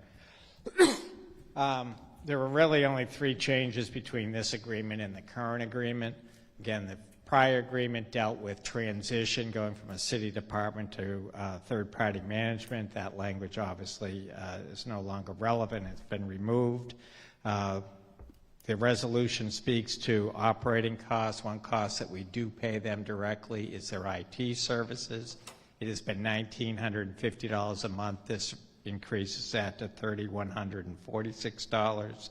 And again, there is no additional renewal other than that 1 year. So those are the 3 changes.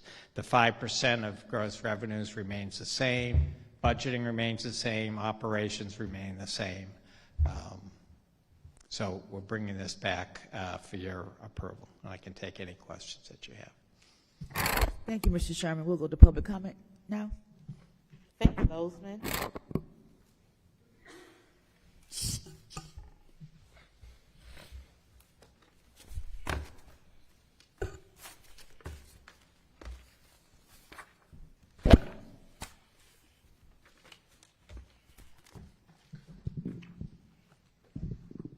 Fane Lozman. I think it's pretty shameful the applicant, no one from Seven Kings, is here to answer any questions you may have to renew this contract.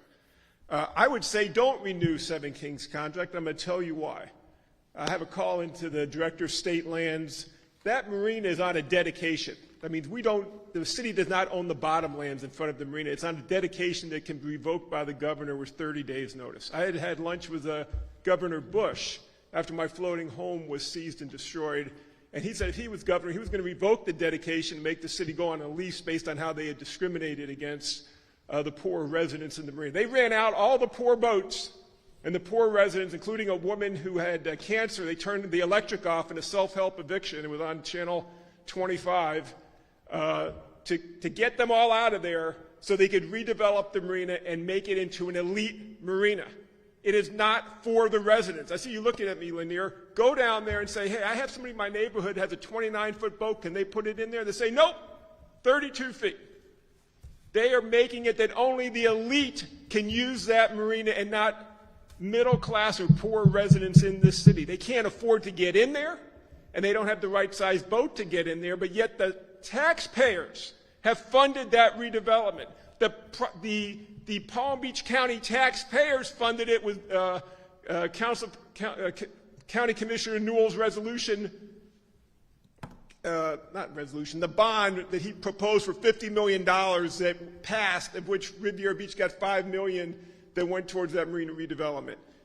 I want to know, Cedric Thomas always wanted to make sure that there was affirmative action, that there was minority participation in who works in city's contracts. I want to know, where's the applicant to tell us? I want to know how many black employees are at that work for Seven Kings at City Marina. How many work there?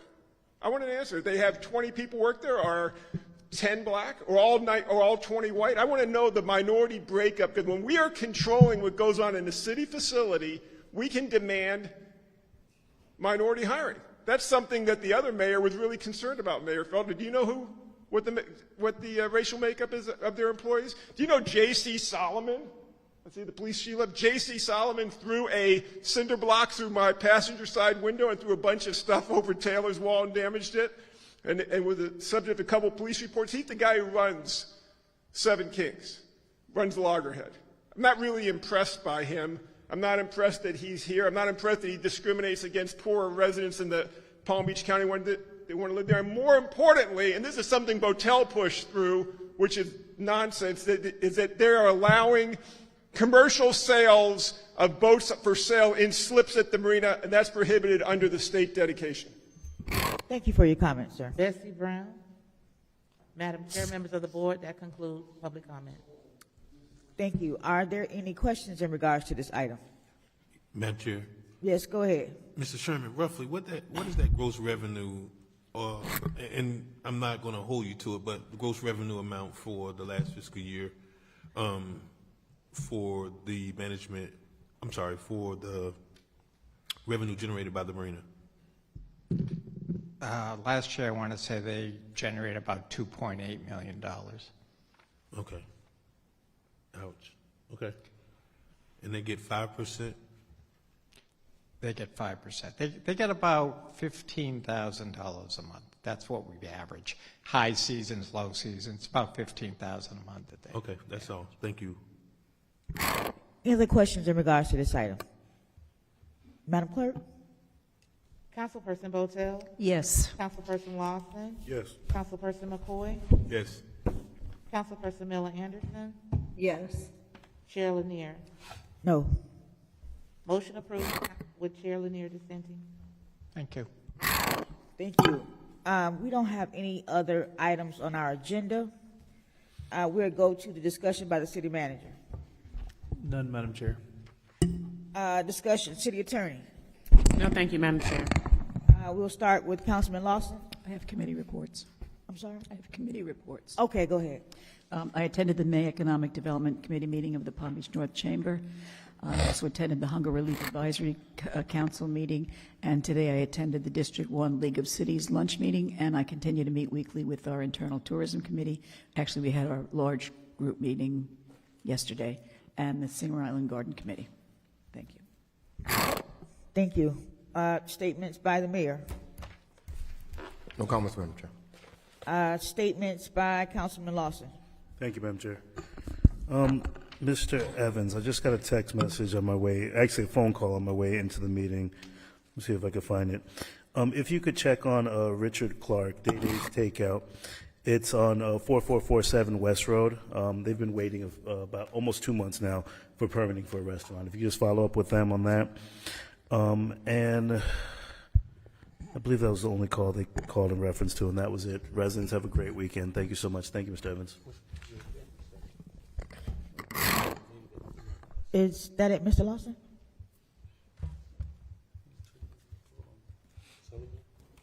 Yeah, I don't know it. Commissioner Lawson. Yes, Madam Chair.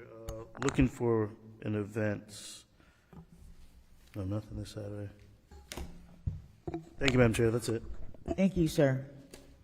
Councilwoman Miller Anderson.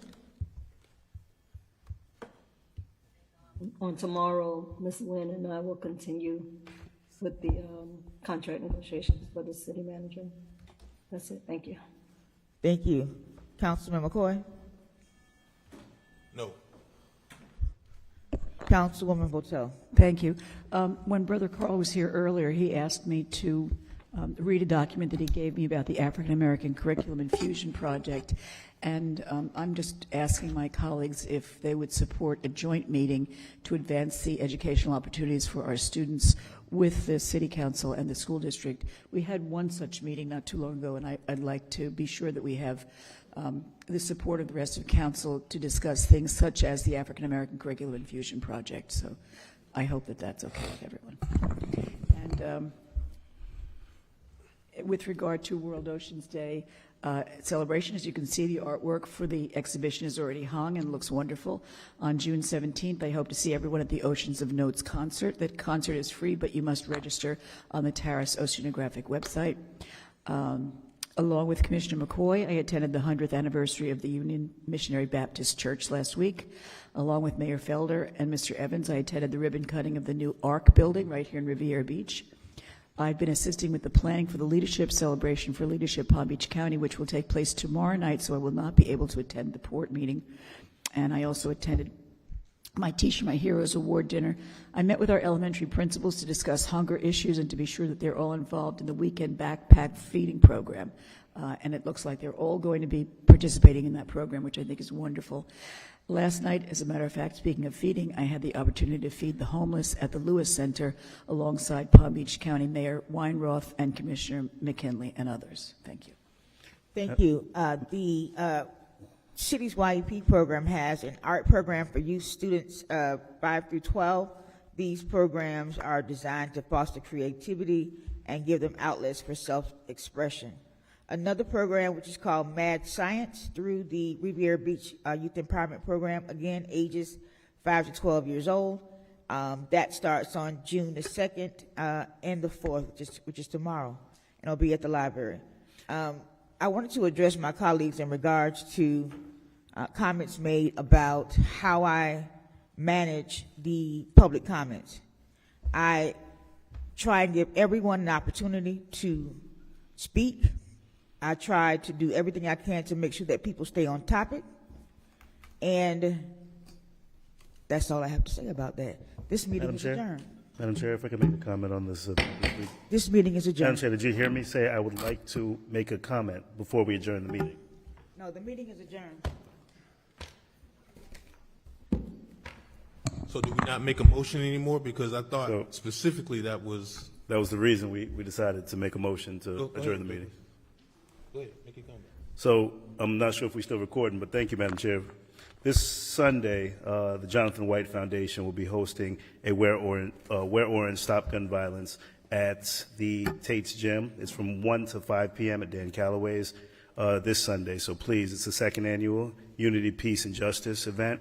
It will be supporting gun violence. The foundation is the Jonathan White Foundation, a gentleman that was killed by a stray bullet for gun violence in our community. So please, if you guys, residents, can attend, it will be this Sunday from 1 to 5 p.m.